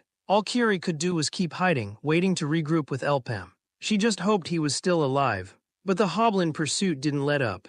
Kiri and Devo had no choice but to keep moving, catching their breath whenever they could before fighting again. But this kind of war of attrition clearly couldn't last. As Kiri was racking her brains for a solution, a giant flaming arrow suddenly came whistling toward them. With a hoblin leader present, the pressure on Kiri and Devo soared. At this critical moment, Devo stepped forward. Kiri urgently demanded to know what he was doing, but Devo said nothing, rushing straight at the hoblin leader. The leader pointed with his left hand, and the hoblin behind him swarmed forward. But right now, Devo was like a war god, cutting down hoblin after hoblin, then leaping straight for the leader's head. Kiri was astonished. Is this guy really just a first-tier adventurer? Just as his blade was about to hit, the hoblin leader swept his right hand, sending Devo flying, his great axe knocked loose, but Kiri managed to catch it in time. Though he only left a small wound on the leader, it was enough to utterly enrage it. The leader let out a furious roar, raising its staff overhead.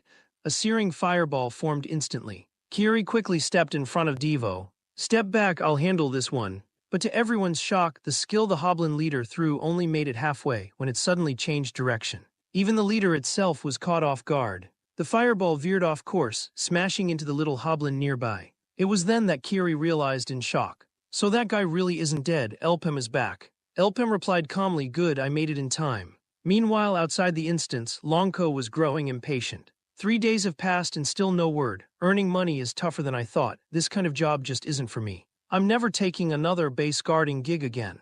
Just then, a group of figures burst out of the dungeon. There was a crunch, the door shattered like glass. A one-eyed brute shouted, "Boss, we've got survivors here." Elpam opened his eyes again, finding himself in a strange infirmary. "You'd better answer my questions honestly. This time, the elite dungeon raid team formed by your brother's merchant group. Why are there only 3 of you Gapper Guild people left? Tell me what really happened in there." Hearing this, Elpam was stunned. "Only us left." Before he could say more, he broke into a coughing fit. I can't believe everyone else died. There was a terrifying demon inside the dungeon. As he spoke, Elpem picked up a pen and started sketching on paper. But no one believed Elpem at all. 100 elite fighters, the dungeon was at most red-level difficulty, but all killed by monsters.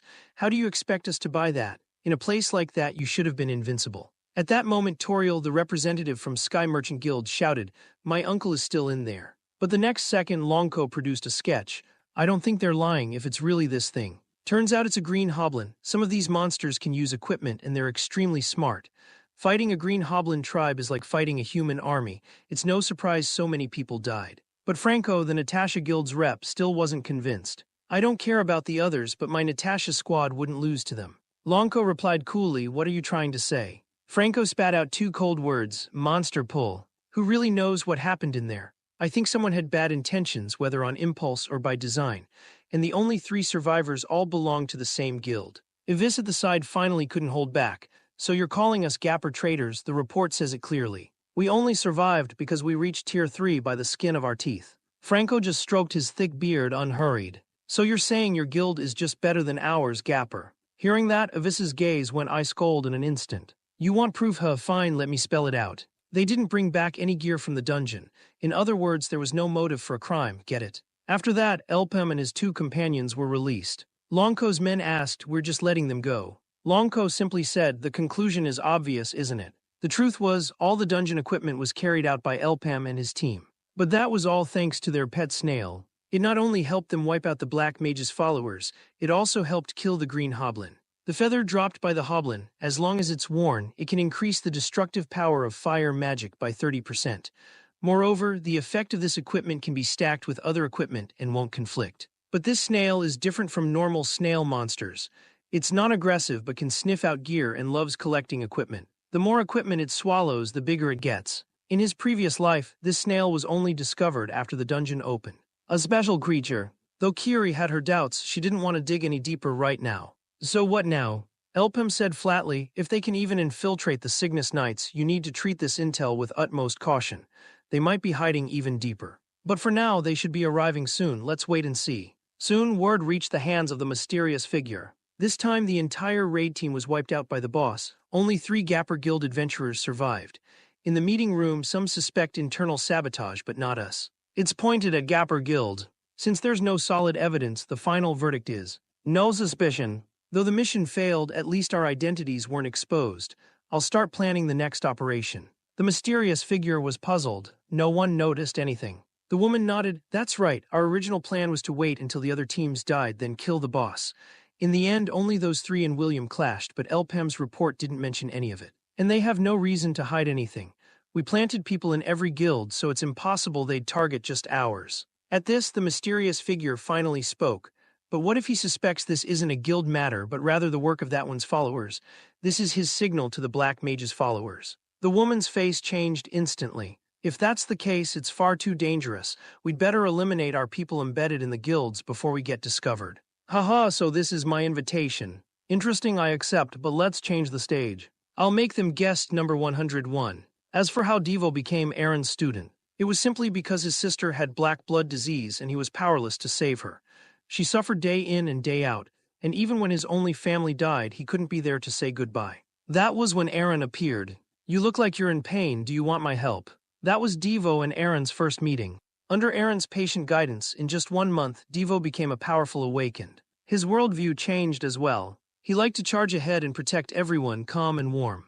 A hero to his team, he gave those around him a glimpse of a new world. Later, during the raid on the Trial Cave dungeon, Shannon wanted to join Aaron in searching for her brother, but Aaron refused her outright. "I don't take private commissions like that. Your conditions are unreasonable. You're just tier 3. You'll only hold us back, I've made myself clear. And I can't guarantee your brother's still alive. You'd better find another adventurer." Just then Devo stepped forward. "Sorry to interrupt, I think we're her last hope. After the final day, no adventurers will enter the Trial Cave again. I want to help her. Let me take responsibility for Shannon's safety. Please reconsider." So Shannon joined Aaron's party. But during the Trial Cave raid, Shannon accidentally entered a mysterious tunnel, leaving only her hair clipped behind. Did she go in alone? Why act on her own? Aaron quickly sensed something dangerous inside the cave. "I don't know what's in there, but we have to check it out." At that moment, Devo volunteered. "I'll go find Shannon, you all wait here." But Aaron said, I'm coming with you. Whatever's inside, if it threatens Maple World, it's my job to stop it. The master and disciple entered the cave together. Crossing a sea of molten lava, they finally found Shannon and a cold corpse beside her. Her brother. Shannon, don't move, I'll save you. But Shannon only gave him a strange smile. Devo, I knew you'd come. You're such a gentle person, but I'm sorry. I can't go back. Do you know what Zakum is? Lots of people call the moving statues Zakum, but those are just containers. This giant tree is the real Zakum. You could call it the demon tree. You've never fought the real Zakum, have you? Aaron spoke up. Thanks for telling us, Shannon. Don't worry, I'll cut down the demon tree and save you. With that, she charged in without hesitation, signaling Devo to retreat. But soon Aaron realized Shannon had used her brother as a sacrifice. Shannon replied coolly, don't you get it? The moment you came in, everything was already set in motion. Anything possessed by Zakum can be controlled. With that, Miria stabbed Devo in the stomach. Aaron froze in shock at the sight. Devo quickly demanded, Miria, what are you doing? Shannon just sneered, it's pointless. To them, you're just targets for revenge. Come, it's time for your final performance. Give it your all. Only then did Devo realize, damn, Shannon's possessed by Zakum. Aaron shouted anxiously from the side. Do it. Kill her. She's not Miria anymore. With that, Aaron charged in, instantly entering battle mode. Devo snapped out of it and drove his spear through Miria's belly. I'm sorry, Miria. Then, without hesitation, he cleaved Miria in two. In her final moments, Miria gently stroked Devo's face. Thank you, Devo. Please take care of Aaron for me. Meanwhile, Aaron was locked in fierce combat with Zakum's true form. So this is your real body. Nothing special. She swung her axe, splitting the trunk with several deep cracks. Next was the statue itself. But suddenly Devo clutched his head and screamed in agony. Aaron, I can't hold on. Kill me before I do something unforgivable. Please. Aaron had no choice but to make the hard call. She gripped her axe tightly. I'm sorry, Devo. To her surprise, Devo burst out laughing, but the next moment regained his senses. Aaron, kill me now. Then he saw his dead sister. Why is my sister here? Who killed her? Was it you? Did you kill my sister? In that instant, Devo saw Aaron as an enemy. Aaron understood this was no time for hesitation. Devo, don't worry, I'll end this soon. But Devo was completely out of control. You did that to my sister. I'll never forgive you. With that, he launched a frenzied attack on Aaron. But now Devo was just a puppet, no real threat to Aaron. After a fierce struggle, Devo soon found himself losing ground. Aaron seized the chance to cut off the statue's arm, charging up for a finishing blow to destroy it completely. Let this all end here. As the Zakum statue was about to be destroyed, Devo attacked again. Damn it, Devo, you idiot, there's only one chance. Don't hesitate. Sorry, Devo. With that, she brought her axe down without mercy, shattering the Zakum statue to pieces. Devo immediately came to his senses. Seeing this, Aaron breathed a sigh of relief. Thank goodness you're finally awake. I thought I'd never get to say goodbye. At that moment, Devo's eyes went wide. He finally saw the deep black wound on Aaron's abdomen. No, Aaron, don't. Didn't I ask you to kill me? Why did you do this? He dropped to his knees before her. Only then did Aaron speak. Devo, this isn't your fault. In fact, we failed once already 800 years ago. I wasn't the one who stopped the Black Mage. Devo, your talent far surpasses mine. When I was your age, I was nowhere near as strong as you are now. Maple World is yours from now on. You'll do better than I ever could. Because you're my only disciple in this life, I'm a little tired. I'm going to rest for a while. With that, Aaron passed away. Devo made up his mind to tell all of this to his hero friends. Then he set out on a new journey.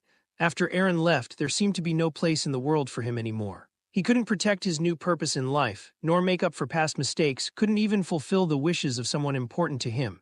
For him, this was hell. Then Devo woke up from the nightmare. The scenes in the dream were both strange and vivid, but once awake, he couldn't remember them at all. At that moment, his sister smiled and reminded him, Brother, you're finally awake. You were talking in your sleep just now.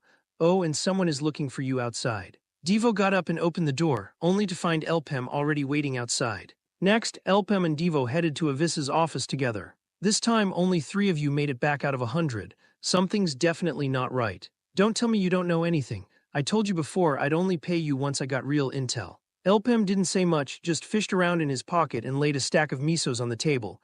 I'll pay off my debt first. Avis looked on in confusion. Where did this guy suddenly get so many misos? Does he have some income source we don't know about? Still, he forced a smile and offered his congratulations.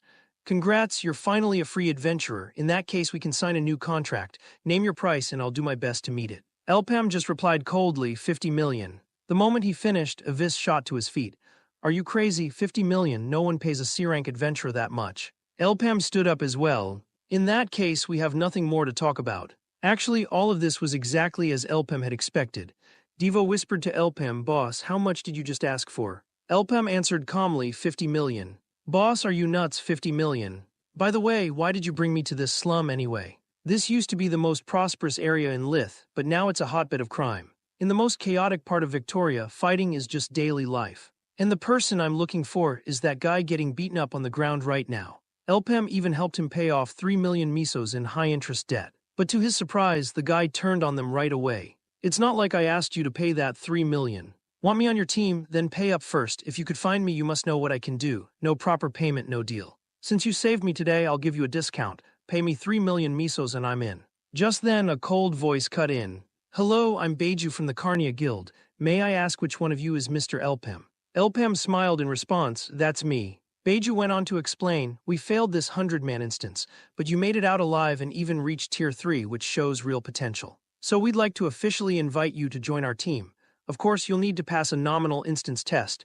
Here's 3 million misos as an advance. There will be a 50 million deposit if you pass." Elpem agreed without hesitation, setting the meeting for 3 days later. But Elpem just tossed the advance to Ralph. "Here's your deposit, 1-year contract. Finish the run and you'll get another 7 million misos." Devo was dumbstruck. "Boss, I didn't even get to touch the 3 million. The 4 stood up, ready to continue the raid. 5 teams, 50 people. That should be enough for this instance." Ralph grumbled, "You just grab a bunch of randoms for the run, and I end up with less of the cut." Beiju reminded everyone this instance is orange level. "You all should be able to handle it." Actually, Elpem knew Carnia Guild would come for him. He just hadn't expected to be brought here so directly. Though the timing was different from his past life, he'd already cleared this instance before. This time, nothing would go wrong. Instances are color-coded, made up of multiple sections, and even have nesting instances inside.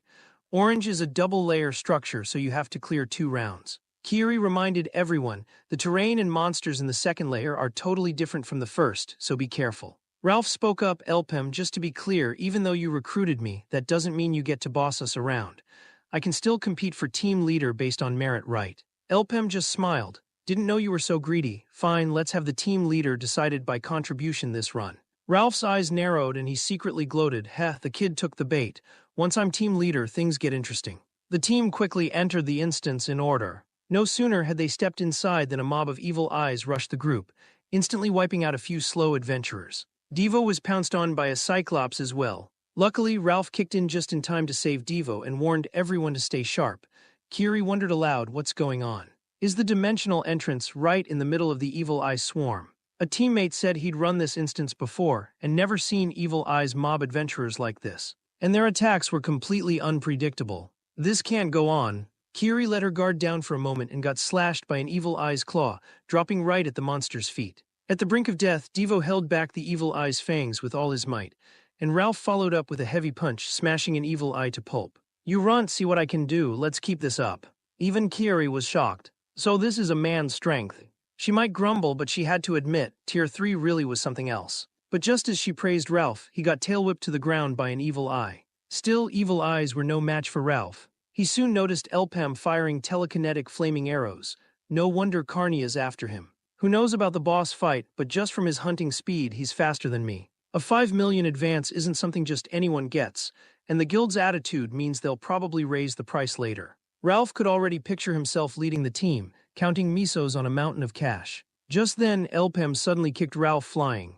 Ralph yelled, "You bastard," looking for a fight. But the next second, he realized he was already surrounded by Evil Eyes. Suddenly, several energy arrows flew in from nowhere, clearing out the Evil Eye mob in an instant. Ralph asked, puzzled, who those guys were, and Elpem immediately noticed the glow behind him, rushing toward the Evil Eye mob without hesitation, with blue energy arrows hot on his heels. It was clear that guy was after Elpem, but the Evil Eyes helped block the arrows for him. Elpem locked onto his location right away, firing off a flaming arrow that reached the enemy in a flash. A thunderous explosion followed, shaking the field. Ralph was stunned. He not only blocked the Evil Eye attacks but fought back. This guy's guts and execution are off the charts. Just then Devo yelled, "Boss, look out."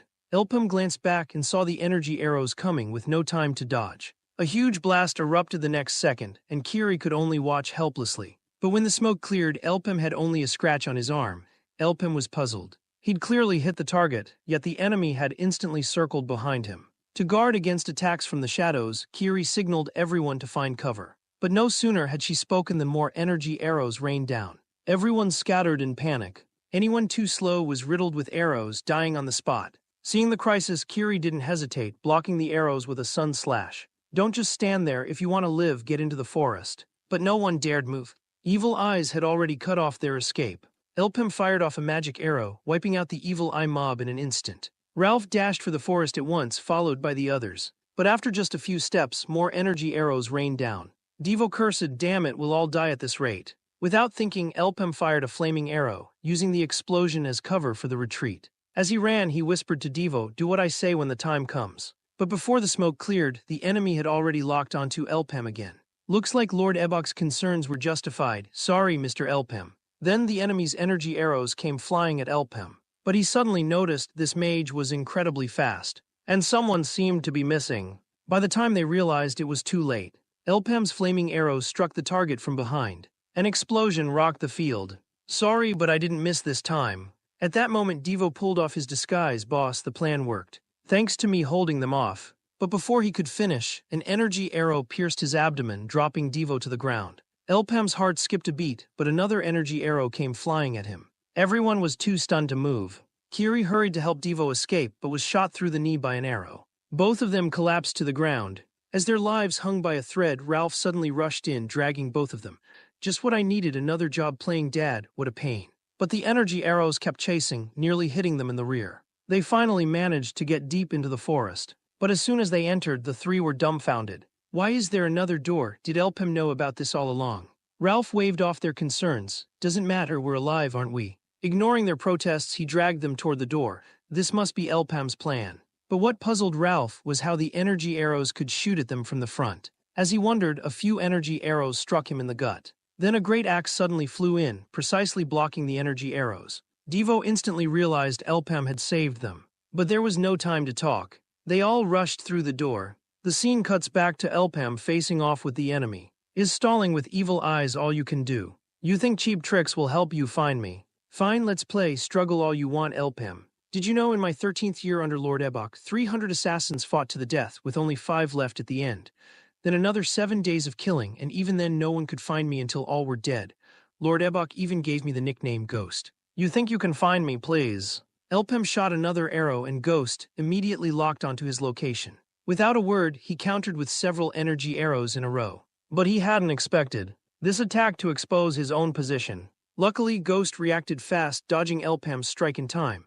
Only then did he realize Elpem could use telekinesis. Still, Ghost was incredibly fast, but Elpem's flaming arrows kept chasing him relentlessly. Out of options, he had to fire back with his bow. The next moment, the field was rocked by explosions. But that also cost him his line of sight. Elpem's real killing move was always hidden behind the scenes. Now Ghost was starting to lose his composure, looking battered and desperate. Elpem, look what you've done. Still, I have to admit, this is pretty entertaining. Elpem noticed. The forest had suddenly gone quiet. If he hides, things get tricky. I can't sense his presence at all. There was no such expert in the dungeon last life. He must be an assassin sent by Carnia.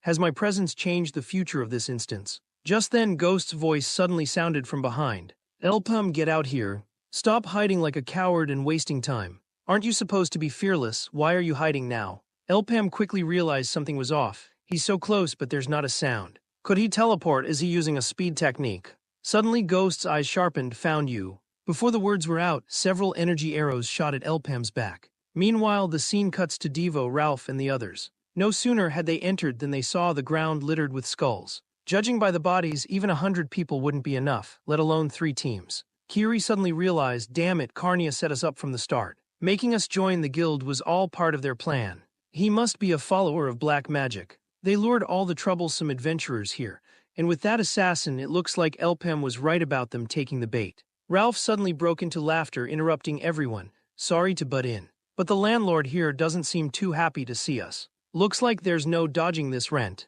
He casually tore off the necklace from his chest. That necklace wasn't something he showed just anyone. To the monkey-faced adventurers, Ralph was a total jerk. For the right price, he'd do any dirty job. He was the very definition of scum. But in terms of skill, he was the strongest bishop healer among all tier 3s. Devo and Kiri were both stunned by the sight. Their wounds healed in an instant. Was Ralph actually not a fighter but a bishop healer? Ralph reminded them, now that you're all patched up, don't just take the boss's money for nothing. Besides, that thing looks eager to start. As he finished speaking, the giant ape lunged at them. Ralph didn't even try to fight. He just turned and ran, leaving Kiri and Devo totally bewildered. Damn it, that crazy Ralph. As the ape opened its jaws to swallow them, Devo thought fast and grabbed the ape's huge tooth, slashing at its eye with his sword. Kiri didn't hesitate, following up with a slash, making the ape howl in pain. That bought them a brief respite, but it also enraged the ape, which swung a fist straight at Devo. Just then, Ralph doubled back, landing a punch on the ape, while casting a healing spell on both of them. Only then did Devo realize he'd misjudged Ralph. This guy could not only heal from the backline, but also tank damage at the front. And his timing was perfect. He only healed at the critical moment. Ralph finally got serious. All the healing so far was free, but now I'm charging 100 misos per heal. With the three working together, the giant ape was finally felled. Ralph grinned, time to settle up. But the next second, the downed ape let out a furious roar. Devo pinched his nose and complained, damn, it reeks. But before he could finish, blue crystals started growing out of the ape's wound. With a loud crack, the wound rapidly healed. Devo's expression turned grave. Could it be? On the other side, Elpem wasn't having an easy time either, searching for Ghost while desperately dodging attacks. Strangely, he couldn't discern the attack pattern at all. Though a Tier 3 archer could use the Quick Flow movement skill, Quick Flow only lets you return to a marked point, and you can only have one mark at a time. There's no way to attack like this. Seeing this, Ghost taunted Elpem, with that speed you think you can get away. Hearing the voice, Elpem instantly gathered a fireball with telekinesis and hurled it in Ghost's direction. Ghost kept mocking him, how can you even aim, go ahead, keep wasting your skills. At this point, Elpem's situation was getting more and more dangerous. Ghost darted back and forth through the woods, ready to kill Elpem at any moment. Elpem could only keep tossing fireballs into the forest, while looking for a chance to dash to the door. I can't keep dragging this out. If there's another mana surge, it's all over. But before Elpem could react, Ghost's energy arrow blast knocked him to the ground. No choice, I'll have to use an energy potion to get through this. There's no time for hesitation now. If that's how it is, I'll just have to go all in. Elpem immediately summoned a sacred flame shield, deflecting all of Ghost's energy arrows. But at this speed, there was no way he could catch up to Ghost. The guy was so fast he was leaving afterimages. Just then, Ghost's pupils suddenly dilated. This guy's insane, he just fired 6 flaming arrows in one go. With mana surging, he's using the maximum number of a Tier 3 skill. Does he have a death wish? But Elpem had already pretty much figured out his trump card. If I'm right, I'll drag you out by force. Ghost just sneered, weaving away as he laughed. Shooting blindly without knowing my position, you're nuts. Elpem kept raining fireballs down, while Ghost used the terrain to dodge nimbly. Elpem cursed in frustration, damn it. It's always just barely out of reach. But with the mana surge, Elpem's body was nearing its limit. By contrast, Ghost still looked relaxed and casual. You think this kind of attack will hit me? Your fate was sealed long ago, just die in agony from the mana surge. But there was no way Elpem would give up.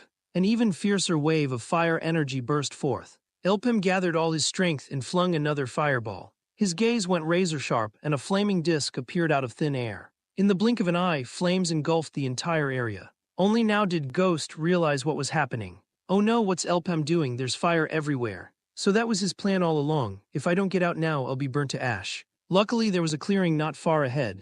Ghost hurried toward it. But the next second, something fell off. No way would things go this smoothly for him. But the inferno was closing in from behind. Just then, another voice called out, "No, come back, there's a trap ahead." But Ghost realized too late. Elpem charged up and smashed him with a punch. But Ghost reacted instantly, firing an arrow at Elpem as he rolled away, then darted off in the other direction. In truth, Elpem had been lying in wait all along. Let's take out one of you first. But there was no way Ghost would be caught so easily. He braced himself on his bow, sidestepped Elpem's attack, trapped Elpem's weapon, and counterattacked. Elpem understood. There was no time left to stall. He had to finish this fast.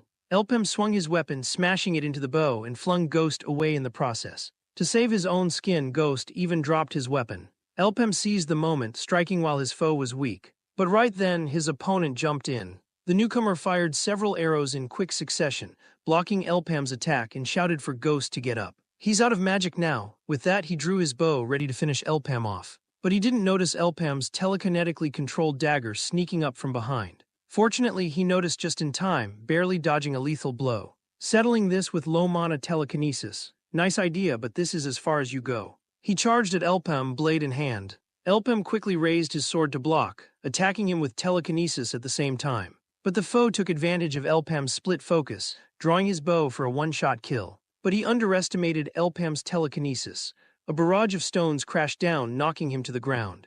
Ghost watched in disbelief. A mage this strong at close quarters. But in that moment of distraction, Elpem kicked him square in the stomach. Elpem gave him no chance to recover, driving his dagger straight at him. Ghost was agile, dodging constantly, but couldn't spare a thought to help his teammate. Just as Elpem was about to finish off the teammate, a cold arrow shot through Elpem's arm. The teammate took advantage of Elpem's injury, kicking him away and praising Ghost.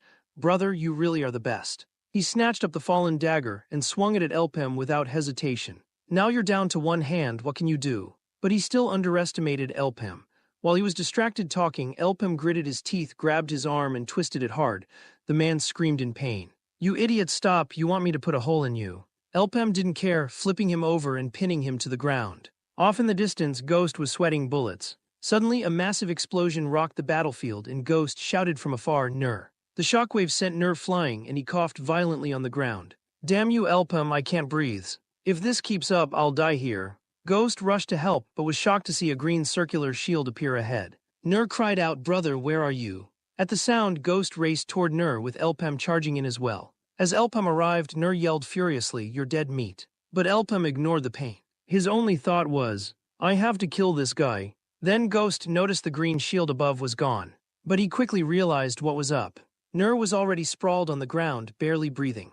Ghost hurried to lift him. "Ner, hang in there." But Ner signaled this wasn't the time for that. "We've stalled too long. We need to get the phoenix feather off him first." But Ghost had miscalculated. The person next to him wasn't Ner at all. It was Elpem disguised as Ner. A sword hummed through the air. "Finally, it's over. Archers are such a pain." With that, his strength gave out and he collapsed. Meanwhile, the scene cuts to Devo's side. Because the giant ape could keep regenerating and its hide was thick and tough, their attacks barely made a dent. The three were getting beaten badly. Luckily, the ape was slow, and with Ralph's healing spells, the trio hadn't been seriously hurt yet. But this stalemate couldn't last. They needed a way to finish off the ape.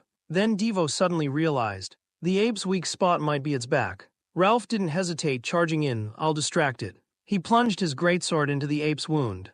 Devo shouted, "Now do it." The two of them circled around to the ape's back. But the ape spun suddenly, flinging Devo and Kiri aside. Devo cursed, "Damn, this guy's no fool." The giant ape pounded Devo into the ground, then swatted at him again. Kiri cried out, "Ralph, heal him quick." But she saw Ralph was in bad shape himself, and could only watch as the ape's heavy fist came down. The ape then glared viciously at Ralph and Kiri. Ralph had only enough mana for 4 more heals. He told Kiri to dodge as much as possible, draw the ape away, then save Devo. But the ape attacked too fast. Kiri was sent flying before she could react. Ralph cursed inwardly, "Damn, I warned you to be careful." And that blow actually knocked Kiri out cold. The ape now set its sights on Ralph. Devo was already a mess, but in his stupor he seemed to hear Elpem's voice again. "Devo, you should level up to tier 2 now." Devo was confused. Leveling up wasn't something you could just do at will. Elpem replied calmly, "That depends on your own insight. All I can share is my experience. My own breakthroughs might come from understanding magic, or from the pursuit of knowledge, or even from memories I just can't forget." At that, Devo's eyes snapped open. Unforgettable memories. He charged the ape with his great axe, smashing the regeneration crystal to bits. Ralph couldn't help but gasp, "Impossible." He split the regeneration crystal in one blow. Then he realized Devo had reached tier 2. Devo was a different person now, beating the ape so badly it couldn't fight back. Blue blood spurted from the ape's head. Devo locked onto the greatsword in the ape's body and smashed down with all his strength, driving the blade straight into the ape's core. The ape howled in agony, and its regeneration crystals began to fall off. But Devo's stamina was nearly spent. Then Ralph burst to the ape's back. "Nice one, kid." He drove his sword into the ape, while casting a healing spell on Devo. Devo swung his great axe in a frenzy. Then with another burst, he charged to the ape's back and slammed down hard on the sword hilt, shattering the ape's core in a single blow. Finally, the giant ape was dead for good. After a long time, Kiri finally woke from her coma. Ralph, draped in giant ape hide, had fallen into a deep sleep as well, and he still wasn't in great shape. Outside, the blizzard continued to rage. So Devo stayed alert the whole time. "Now I can go scout the area." A whole day has passed and there's still no word from the boss. This made Devo start to worry. Just then, a shadow suddenly appeared behind Devo, but fortunately it was only some low-level monsters. For tier 2 Devo, they were nothing at all. After finishing his scouting, Devo returned to the cave, sporting a few more wounds. Kiri suggested they act together next time. It's too dangerous for you to go alone. But Ralph was too weak and needed someone to look after him. Also, Kiri didn't know the route Devo took to scout. In the end, Devo decided to go alone again. At that moment, Kiri felt a kind of indescribable respect rising in her heart. If anyone could be called a real man, it had to be someone like Devo. After a short rest, Devo set out for another scouting trip and ran into a different group of monsters. After a fierce battle, Devo managed to defeat all the enemies without incident. Then, unexpectedly, he spotted what seemed to be a human figure up ahead. Getting closer, he saw it was a corpse. The dead man held a yellow letter in his hand. "I pass this letter to you, stranger. Though it can't really make up for anything, I want to give you my gloves. If you're a warrior, the warrior mastery skill on these gloves might help. We fell into Carnia's trap, and all my companions were killed by snow monsters. But we were lucky. We finally found the exit. But bad luck, this seems to be a special instance. You have to beat the boss to activate the exit. I drew a map of the exit on the back of this letter. I hope whoever finds this is strong enough. Please help me deliver this letter to them." After giving the adventurer a proper burial, Devo and the others finally opened the exit. He supported the injured Ralph as they slowly made their way out. But as soon as they stepped outside, they were confronted by several masked strangers. Looks like that ghost really got taken out. Only then did Devo realize what was happening. Are these more from Carnia? This time things really don't look good. The leader of the masked men struck first, saying coldly, "Don't worry, it'll be over soon." No sooner had he spoken than his men were engaged in a chaotic melee with Devo's group. In the confusion, the masked leader threw 3 knives, all of them striking Kiri in the arm, making her cry out in pain. Things were looking dire for Devo's side as well. Just as they were at the brink of death, a sudden buzzing sound filled the air, and a red flaming arrow shrieked through the wind, piercing an enemy straight through. Then a second arrow, then a third, followed in quick succession. In the blink of an eye, Elpem had taken out several of Carnia's men. This might not be the right time to say this, but I think I'm right. Devo, did you miss me? Devo managed a weak grin. Maybe you're right. Meanwhile, Ebok's side was also seeing new developments. A new powerhouse has appeared, and we still don't know who's backing him. Looks like things are about to get messy. Just then an aide rushed in. "Lord Ebok, Elpem has returned. What should we do about his request?" Ebok was startled at first, then replied coldly, "Kill him." The aide tried to argue, but Ebok answered coolly, "I don't have time to deal with the media right now. This has gone beyond what I expected. Do you really think he's acting alone? Just make up some excuse." Right then, Elpem had already returned to Devo's sister's house. Ralph eyed the food on the table, complaining it was too bland and tasteless. Devo snapped at him, "If you can eat, eat. If not, go hungry. If I had anywhere else to go, I wouldn't have brought you guys to my place." Kiri reminded them, "Carnia's probably heard by now. Hiding at your sister's is safest for the moment. Even if we go somewhere else, they'll find us soon anyway." At that moment, Elpem walked in from the doorway. Ralph saw Elpem and immediately wanted to settle accounts. "We're even on the captain's thing. So when are you paying me the 700,000 bonus?" Before Ralph could finish, Devo snapped, "Don't you care about your life? You're still thinking of going to Carnia for money now. Besides, you didn't beat that guy alone. While I was out risking my neck looking for the exit, you were sleeping the whole time." Kiri cut in, "Would you two stop arguing?" She went on, "I heard Elpem took out those twin assassins. So what now? Carnia will come after us soon, and not just us." Before she finished, there was a frantic knock at the door. It turned out to be Avis. "Tell the brother inside to hurry up." Apparently, he was here to clean up Elpem's mess. In fact, before entering the instance, Elpem and Avis had already made a deal. He hadn't expected Elpem to approach Carnia Guild on his own. With things going this way, he was worried for his own neck. Elpem understood the stakes perfectly, so that night he went to Avis directly. Elpem got straight to the point. "They said if I passed the test, I'd get 50 million misos.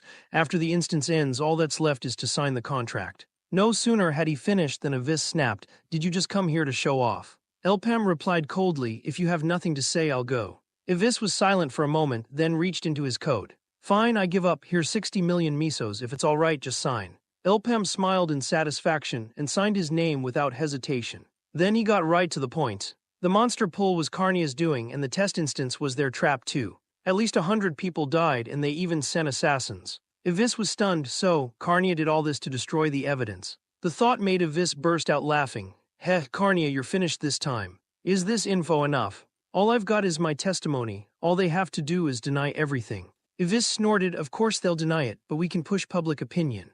100-man instance fails, all the guilds will want answers. If Carnia gets buried by public outrage, we'll have our chance." Not only can we knock Carnia out of second place, we might even erase them from Maple World entirely. Tell us everything you know, and keep quiet about the monster pool for now. Wait for the news to break for the biggest impact. Elpem answered flatly. The Black Mage's followers have already started moving. With Avis and Rakan behind him, Elpem had no hesitation about going with Avis to Carnia Guild. Beiju, seeing Avis, asked suspiciously, "Why are you here?" Avis said he was there to apologize. There was a misunderstanding with Elpem before. He's young and acted rashly, so he joined you guys. Actually, Elpem is Gapper's official partner. Don't make it sound like we poached him from you. Beiju, always unflappable, didn't bat an eye. In that case, we don't need the deposit. Avis smiled back. Of course. This made me realize the importance of talent, so we want to give the best treatment to someone like him. To keep them safe on the road, I've also brought several of our guild's best bodyguards. Of course, and that includes protecting everyone in Elpem's team. During the last instance, their performance stood out. So if anyone tries to mess with their team, they'll have to answer to our guild. Devo was stunned to hear this. 60 million misos, seriously. Kiri was shocked at the figure too, and they even gave us bodyguards. Why would Gapper do that? Ralph gave Elpem a big thumbs up. Elpem, you're amazing, your business sense is top-notch. And I can say for sure, there's no bishop like me in all of Lithport. Maybe all of Maple World. Not only can I heal, I can deal damage too. I'm a real all-rounder. And you, kid. I thought you were out cold, but you managed to level up by yourself. That's not something you can explain with normal leveling. Hearing this, Kiri seemed to remember something. Oh right, Devo, back when you were fighting the Hoblin, you were unconscious but still fighting. What was that about? But Devo couldn't remember anything. He only recalled a dream where a woman kept appearing and they fought side by side. He felt close to her, but for some reason when he woke up he couldn't remember her face. He just remembered she used a great axe. That made Elpem freeze. A woman in your dreams with a great axe. In his past life, Devo and Aaron were a famous duo. If the woman in his dream was really Aaron, that meant Devo had used some of his past life's power while unconscious. What does this mean? Did my rebirth change the past? Maybe even twist some things. This is unbelievable. Suddenly Ralph cut in. And you, Elpem. Your leveling speed is terrifying. You're young, but you have this uncanny maturity and insight. No wonder Gapper won't let you go. They're encouraging you instead. And as for healing the lady here, what should I say about you? You were Cygnus's former training captain, solid fundamentals, good judgment. But nothing that really stands out. Gapper isn't stupid. We were bait, they paid us so we'd walk right into Carnia's trap and help find the trackers. Not just anybody could do that. But me, I'll do anything for money. Just don't ask me to split my cut with dead weight. If you could get back into Cygnus, I'd be grateful. Kiri, for her part, had her own reasons and had to put up with her teammates' jibes. I thought you died in the 100-man instance. Are you back to see your master? I heard you joined an adventurer team. You're an interesting one. Maybe this is what you're really capable of. Leaving the Knights is actually the best way to honor your master. In fact, Kiri left the Knights and joined the adventurers. To complete a secret mission from her master, just report in once a week on Wednesdays. And Kiri, don't forget you're always my disciple. And always a Cygnus Knight. Kiri could only explain helplessly, I know it doesn't look great, but the followers have infiltrated the Knights. Until I have real proof, I can't go back to my master. I don't need money, just time. I'll handle the power problem myself. Elpem just smiled at that while Ralph burst out laughing. You really have no sense of people, do you? Haven't you noticed you're actually a burden here? Elpem lost his temper. With her personality, she'd just be running around chasing followers. That would only make things worse for us. And as for your strength, Ralph, you're a bit too confident. Actually, I'm not the only one disappointed in the team's strength. I sent you to the second layer because I thought you could clear it easily. But if Devo hadn't helped, you probably would have all wiped. It was just a giant ape. I've soloed one before. All three stared at him in disbelief. No way, you can't be serious. Elpem just smiled. Of course it's true. Just in my previous life. Originally, I was supposed to take care of the ape myself, but the Carnia assassin was tougher than I thought. I had to change plans on the spot. With your current strength, you're not even a threat in their eyes. That stung Ralph. Come on, you were just a slave not long ago. Elpem just gave him a cold look. If you don't believe me, want to test it out. Seeing Elpem's look, Ralph backed down immediately. Forget it, not worth it, so are you dumping me now? Elpem smiled coolly. It's simple. Just get stronger than you are now. The instance resets in a month. Let me train you properly. Word soon reached Ebok's side. Things are getting more complicated. How much does Gapper know? The talks fell through. Was it all just an act? An aide said there was no word from their spies. Probably only a few high-level members know the truth. Ebok fell silent. If it's just Gapper, that's not a problem. Once the day comes, taking care of them will be nothing. Our real enemy is the entire Maple World Alliance. It was the same 800 years ago, led by Empress Cygnus, the Knights, the Resistance, the Adventurer Alliance. Even Nova and other groups, all united. After the 6 heroes and that man were sealed together, only those people could ever threaten us. If this were just a guild squabble, I could handle it easily, even without support from above. But that kid thinks he can oppose us just because Gapper is backing him. Go gather every bit of intel on Gapper you can. Elpem, I hope you won't turn out to be a coward when the time comes. Meanwhile, Elpem had already started putting the 3 through special training. Damn, what kind of monster is he? He's clearly a mage, but his close combat skills are insane. Elpem simply walked over slowly. Come on, you two, attack together, hurry up. As long as either of you can touch me, today's training is considered a pass. As for Devo, Elpem just had him sit and meditate. Damn it, you two are so noisy, I can't concentrate at all. I'd rather get some exercise too. Why am I the only one made to sit here? Elpem replied coolly, you could try bringing out that mysterious power you used while unconscious. Honestly, I'm not sure if it'll work. But if it does, it'll be interesting. Soon night began to fall. Ralph finally paid the price for his recklessness. Is this training? Looks more like getting beat up to me. Elpem said, I was just casually playing with you. Devo couldn't stop laughing. Haha, Ralph, you were really something today. So tough it's almost inhuman. Just then, Devo said he needed to talk to Elpem and took out the letter he'd found in the instance. Thanks to this, I made it out alive. That person helped me, and I think I should deliver the letter, but there's no address and I have no idea where to send it. But as soon as Elpem saw the ring on the letter, he thought of someone. I think I know who it's meant for. If there's nothing else, get some rest. Oh, and Devo, you'll be joining training starting tomorrow. After that, Elpem left alone, heading to a mysterious room. Someone inside asked who Elpem was. Elpem showed the letter, saying he was basically making a delivery. Turns out the instance destruction case had never been solved. Some secret organization had destroyed instance entrances, with the major guilds searching everywhere, but the culprit was never caught. It was supposed to have nothing to do with Elpem, but oddly enough, the destroyed instance reappeared. Once word got out, no instance was ever sabotaged again. Elpem only found out the truth later. The culprit was actually the secret group known as the Cross Hunters. After discovering the instance was a trap set by followers, they chose to destroy it. And no one ever died because of it. But this time was completely different from his previous life, which was why Elpem had come here. A Cross Hunter spoke up first. You have 5 seconds to give me a reason. I found something you lost, but it seems you're not planning to thank me. 4 seconds. You all look lost, so I'm here to point you in the right direction. If you keep wasting time elsewhere, it's a problem for me too. 3 seconds left. For certain reasons I can't tell you everything, but if you kill me, 2 seconds. Beneath Edelstein City Hall, your leader's location will be exposed. As soon as he finished, the woman in charge finally stepped forward. Who are you really? Elpem called her by name, Starling, long time no see. In his past life, she'd been one of Elpem's most trusted companions. After the Cross Hunters were wiped out, Starling joined the Resistance and fought countless times at Elpem's side. Until that day. Elpem, you go ahead, I'll catch up. Those were her last words before her death. Maybe he wanted to repay that debt from his previous life, so this time Elpem was straightforward. Tell the Kerning City branch to retreat. Their location has already been found by the followers. Oh, and this, I picked it up recently. Carnia has an interesting guy working for them. Starling's face went cold at that. What do you mean? If you're provoking me, you'll regret it. Elpem just said, just take a look first. Soon, Starling was shocked to see. The arm had the follower's tattoo. Her subordinates recognized it instantly too. That's right, it's the follower's mark. Followers carve a unique tattoo somewhere on their body and hide it with magic. Without injecting mana, it's invisible. Not many people know who the followers are. Tell me what you want, don't say it's just a good deed. Elpem replied calmly, information. Maybe Starling and the others are still unsure, but they'll understand in time. And I've unexpectedly gotten a new lead. I didn't expect Carnia to be watching that side already. Maybe the changes in the future have altered their plans.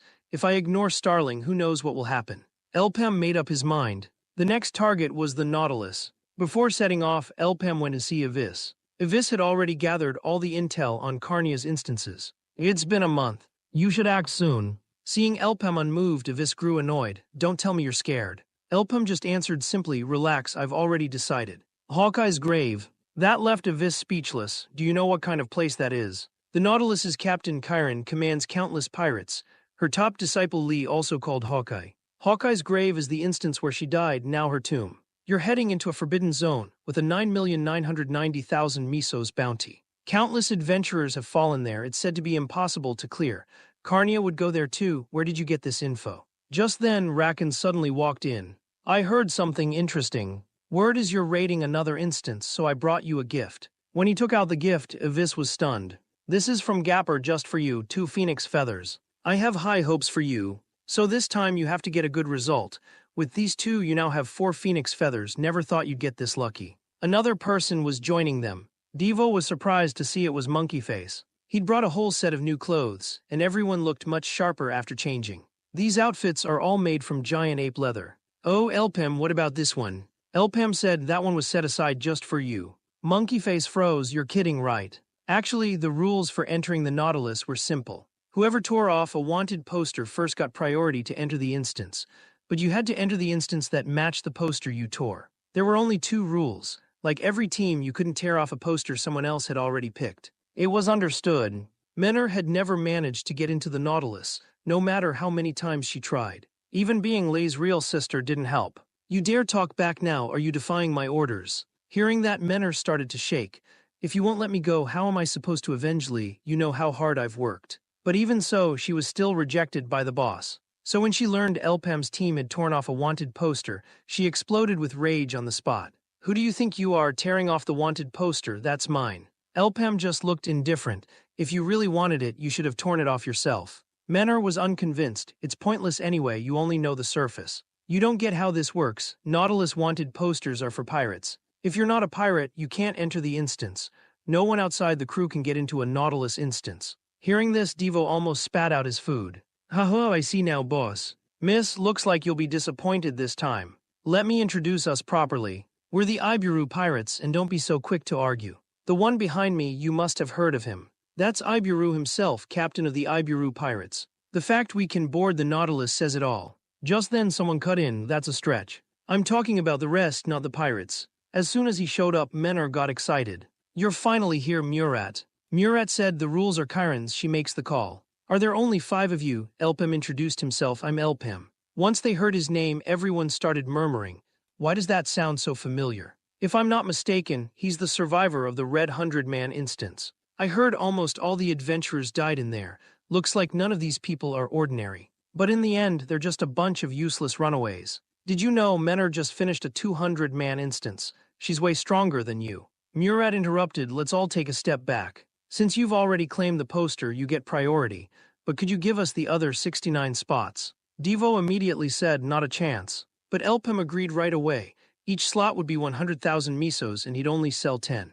Murat and Menor discussed. Should we really buy? They'll probably wipe and we can just go in after. But if by chance they all make it out, we'll get nothing. Murat asked, did Chiron approve this? Menor said, if so, we can't wait. Let's act first and ask forgiveness later. This door is mine, I'm not giving it up.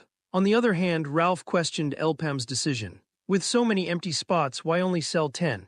That's just losing 5.9 million misos. But Kiri figured it out quickly. If we sold all the spots, their numbers would be 14 times ours. Don't forget the followers either. Of course, only Elpem knew the real reason. The followers' target this time was to assassinate Chiron's second disciple, Menor. If Chiron lost Menor after Hawkeye, she'd be devastated and quit the front lines, retreating from the world. The followers could then destroy the Nautilus from within. The original Nautilus incident wasn't supposed to happen for another 2 years, but now things had changed. According to the Cross Hunters, Carnia had already shifted their resources to the Nautilus, meaning the plan was ahead of schedule. To protect Menor, they had to keep the numbers down and avoid past mistakes. Mana use also had to be tightly controlled. Night soon fell. Suddenly Chiron and Murat showed up. Chiron asked seriously, I need to confirm something with you, please don't lie. Elpem, are you a black mage follower? Elpem looked shocked. How does Chiron know about the followers? Has the future changed from the start? When Elpem didn't answer, Murat's face darkened. Elpem, you hesitated. Does that mean you really are? But Elpem cut him off. I'm not a follower, I just didn't expect to hear that from you, so I got flustered. But Chiron still demanded proof. Elpem could only say helplessly, I have no way to prove I'm not, but you know in your heart I'm not. Otherwise, you wouldn't have come to me. You know who the followers are and you know my relationship to them.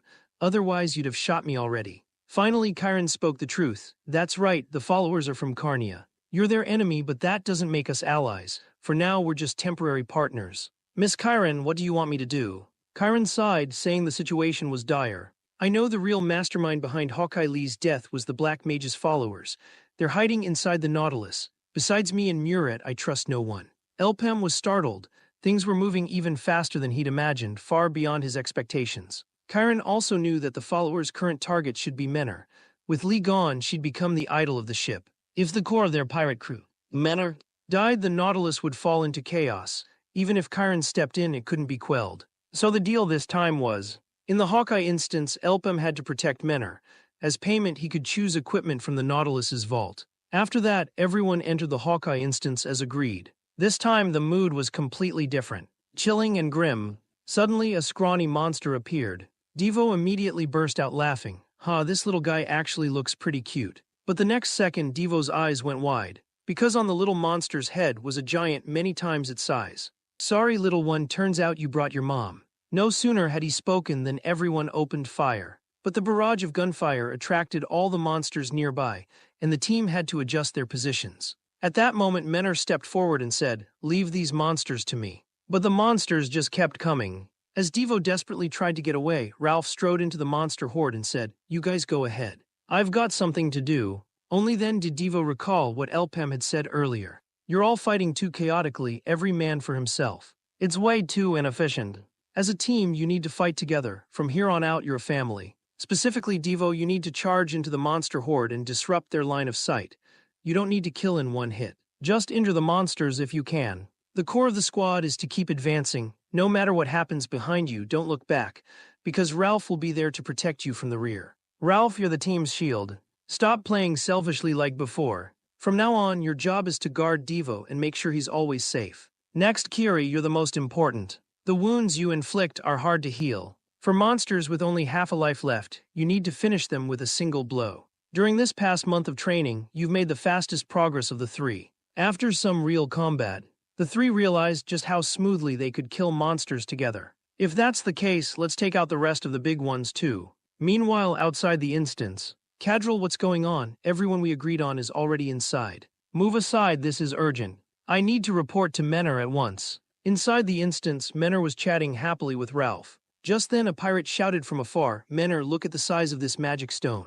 On the market it's worth at least." Before she could finish, Elpham pierced her abdomen with a single blow. Menor stared in disbelief, while Elpham kept unleashing telekinetic magic. The others quickly dodged Elpham's magic arrow attacks. Menor fired at Elpham without hesitation, but Elpham had already snuck behind her. At that moment Menor spotted Elpham, her face instantly darkening. "Elpham, you bastard. You'd better have an explanation for this." Elpham immediately activated a sweep skill, signaling to Menor and the crowd not to move. "It'll be over soon." But everyone seemed to have forgotten Monkey Face off to the side. "If that's the case, why'd you even bring me in here? If it weren't for the ant tunnel, I'd already be dead. But I can't hide forever. If everyone else runs, it's all over. Damn it, I'm a Tier 2 adventurer. I'm not dying in a place like this." He reached the door to the second instance, hesitating whether to wait or go in. Just then Elpham's pet snail appeared, and before Monkeyface could react, the snail kicked him straight into the instance. Meanwhile, Menor aimed her gun at Elpham. "Can't you hear me asking for an explanation?" Before she could finish, there was a sudden explosion. It was Cadril and his men bursting in. Elpham immediately used his burst skill to escape to a distance. Cadril ordered his men to give chase, saying, "Elpham pulled this in the 100-man instance too. Chiron recognized him, so she sent me to rescue you." But they underestimated Elpham, who took out 3 of them with a single skill. "What are you all doing? Elpham's just one man." Elpham used an explosion to block their path and kept fighting them in a running battle. At that moment, Menor suddenly fired at Elpham, but he dodged just in time. "Damn you, Elpham. I'll never forgive you." While fleeing, Elpham suddenly spotted the instance door Monkeyface had just entered. Cadril signaled for everyone to duck, planning to throw explosives. A red light flashed in Elpham's eyes, and his telekinesis ring activated instantly. Not only did he easily section off the battlefield, the explosives went off on Menor's side instead, sealing the entrance. For the moment, no one could touch Elpham. As the smoke cleared, Elpham's staff appeared right in front of Menor. Menor hurriedly pointed her gun at him. "What exactly are you trying to do? What's with all these tricks? If you've got a plot, spit it out." Elpham just replied calmly, "Are you ready to face the consequences?" At that moment, Geo questioned Cadril, "What did you just do?" Now Menor's stuck on the other side. The next second, with a huge bang, a flaming arrow shot out. Then a gun-wielding hand appeared, not giving Cadril any time to react. A few bullets riddled him on the spot. Cadril couldn't believe his eyes. "Menor, why would you do this?" Geo stared in shock at Menor. "What are you doing?"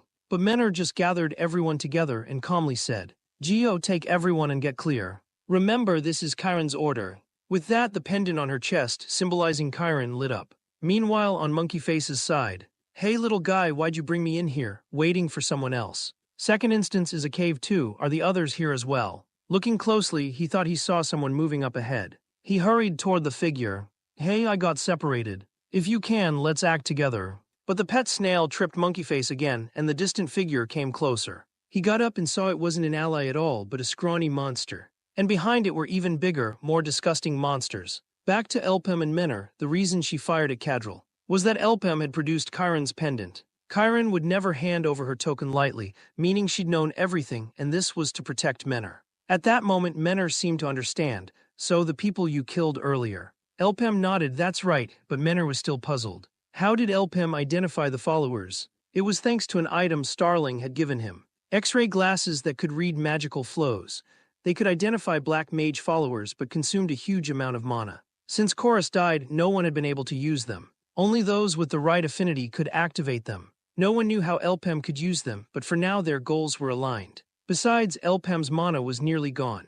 If he couldn't use the glasses, he'd die anyway. So Starling chose to wait and see what Elpem could uncover. Except for those three, the rest are all followers. Menor don't believe him. He has no proof. Elpem activated the X-ray glasses again. In his previous life, tracking followers was a nightmare. You had to infuse mana to see their tattoos, and each tattoo was in a different spot, impossible to see with the naked eye. But every follower had a mark somewhere. He grabbed Cadril by the head. Everyone looked closely. What's that red tattoo on his forehead? Geo looked stunned. It's really the Black Mage's mark. With their cover blown, the followers raised their guns. Damn you, Elpem, everyone. Open fire, kill them all. Geo dodged at once, then fought back. But Menor's face was cold, and she gunned down the followers without hesitation. Elpem quickly warned, tracking them down burned up too much of my mana. This isn't good for us. He glanced at the second instance nearby. Let's go in there and hide for now. But Menor couldn't tolerate betrayal. Shut up, I'll kill these traitors myself.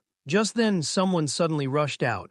If you don't want to get dragged in, clear out now. It's hunting time. Only then did Menor realize. She had fallen under the enemy's illusion. A thick gray fog surrounded her. She couldn't see a thing. The man cackled wildly, not bad Menor, but your luck only lasts once. You'd better get ready to die now, I'll send you to meet Hawkeye next. He pulled the trigger, say hello for me. At the last possible second, Elpem tackled Menor to the ground. The man yelled in disbelief. You shouldn't be able to see anything either. He hadn't expected Elpem to be wearing mana glasses. Without hesitation, he fired again at Elpem and Menor. Elpem instantly used his telekinesis, blocking all the bullets with stone slabs, then unleashed a flaming arrow, instantly killing several enemies. One enemy raised a heavy weapon. Try my Gatling gun, but he knew too little about Elpem. The next second, the flaming arrow bounced right back at him. Elpem seized the chance, chopping off his arm with one stroke, then smashed the skull that was casting the illusion. At that moment, Menor snapped out of the illusion. But the followers had no fear of death. They shouted all for the Black Mage, then detonated the bombs on their bodies without hesitation. Menor was blown clear away. Elpem quickly summoned a giant boulder, escaping from the blast just in time. But Elpem's mana was nearly gone. We have to get into the second instance fast. But the enemies came after them again, and pulled Menor down from the boulder as well. Even though Elpem reacted quickly, he couldn't save her in time, and could only watch as Menor was swallowed by the explosion. Luckily, she wasn't fatally wounded. Damn, they made it into the second instance. No matter, the instance will respawn nearby. Our real target isn't Elpem but Menor, everyone. Kill that woman. But Menor wasn't about to give in. She opened fire at them all. But the followers had no fear. One of them punched Menor and sent her flying. But Menor was quick to react, using a burst of speed to circle behind the man and fired several rounds into the back of his head. But the man twisted aside and dodged the bullets. Seeing this, Menor locked his head between her legs, twisted hard, blocking the other's bullets and drawing her pistol to finish him off. She swept a cold glance over her former crew. Now all followers. No time left, come at me all at once. Meanwhile, Devo and the others reached the door. Why are there so many instance entrances? Are these all doors to the second instance? Ralph spoke up. I heard some special instances connect to other areas in the second layer. Once someone goes in, the door closes. You have to use another, and you'll get teleported somewhere unknown inside. We have no choice but to try. Luckily, the three could pass through together. Elpem must have come through another door. We need to find him fast. Look, what's that ahead? Looks like it's coming right at us. Monkey Face saw them as his saviors. You're finally here to rescue me. Devo yelled, don't bring the monsters over here. But the moment Elpam entered the instance, he was stunned. All the monsters in front of him were dressed in pirate clothes. Were these all once human? These monsters were truly strange. Even headshots didn't stop them, and their bullets were almost gone. Elpam had never seen anything like it. These monsters have no core. Are they zombie human corpses? No vital spot, nothing kills them. This is nothing like my last life. He thought of the mana threads linking them but couldn't see where they ended. There had to be a secret behind that wall. Just then, Elpam suddenly saw Devo. Did everyone enter the second instance? But at that moment, Elpam's mana ran dry, his head throbbing so badly he couldn't use any skills. Seeing this, Geo rushed over. Elpam, what's wrong? Wake up. Suddenly, a red flash blasted a monster away. Looking closely, it was Menor. Still alive. Geo shouted in excitement, Menor, you're alive. Menor fired off a few more shots. Everyone was unharmed. Before anyone could relax, she went all out. If you don't want to die, get out of the way. A flash of gold burst up front. With a thunderous boom, the monsters were blasted to pieces. Before the smoke cleared, more monsters crawled in. Geo said, we're almost out of bullets. What do we do? Menor just smiled. We can still use our last mana attack. Elpam quickly told her to wait. I need that skill. Since Elpam and Devo's group were only 3 kilometers apart, there was no time to waste. Elpam asked Menor for 3 more minutes, and he'd finish the instance. Meanwhile, Devo's group kept clearing monsters. What the hell is going on? These monsters keep moving even after we chop off their heads. There's no way to finish them off. Ralph said to save the chatter. Better to kill a few more while you can. Monkeyface fired a single shot, and the whole instance started shaking violently. Devo was dumbfounded at the sight. Do you realize what you've awakened? But Monkeyface just grinned, didn't I do great? Meanwhile, Elpam was leveling up under cover of Menor and Geo's fire, his heart pounding hard enough to burst. He didn't want to push himself this hard, but there was no other way. Leveling up was dangerous, especially unprepared. That left only one option. In my previous life, I ran into something like this. Monsters kept getting stronger, my mana weaker, my attack power dropping. By level 6, I hit my limit and had to try something new. For me, it's a gamble. I'd only ever used magic stones during level up.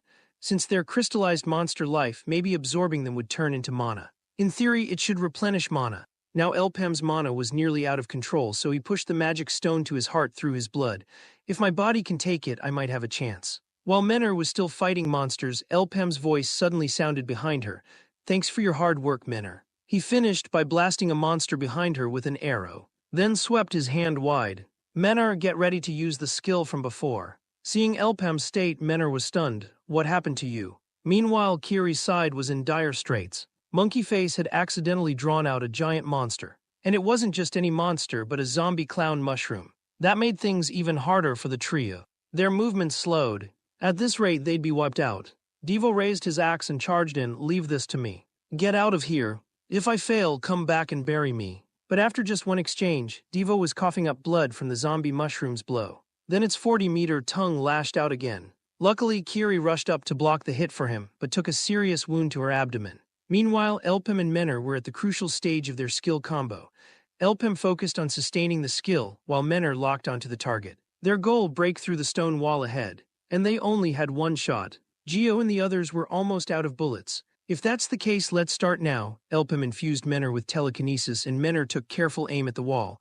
The next second, she shouted, full power blast. A giant bullet shot out like a missile, blasting a huge hole in the stone wall in an instant. Elpam increased his telekinetic output. The giant bullet began to spin violently, but it still wasn't enough. Menor, we need even more force. Hold on. Don't let up. Elpam boosted the bullet with a flaming arrow, and finally the projectile gained enough power, drilling hard into the wall. Geo's bullets were gone now, and the monsters rushed them. Geo told everyone to scatter. Just then, Elpam finally bored right through the stone wall. The monsters, cut off from their controller, moved like puppets. The source of all those magical threads was the necromancer commanding the undead monsters. So their real target was the controller. Just as Elpam had predicted, the moment he smashed the controller with a punch, all the monsters froze in place. Then with a squelch, they all exploded into pieces. Devo was left in shock. Monkeyface shouted with glee, we made it out alive. Elpam just smiled coolly. Instance finally cleared.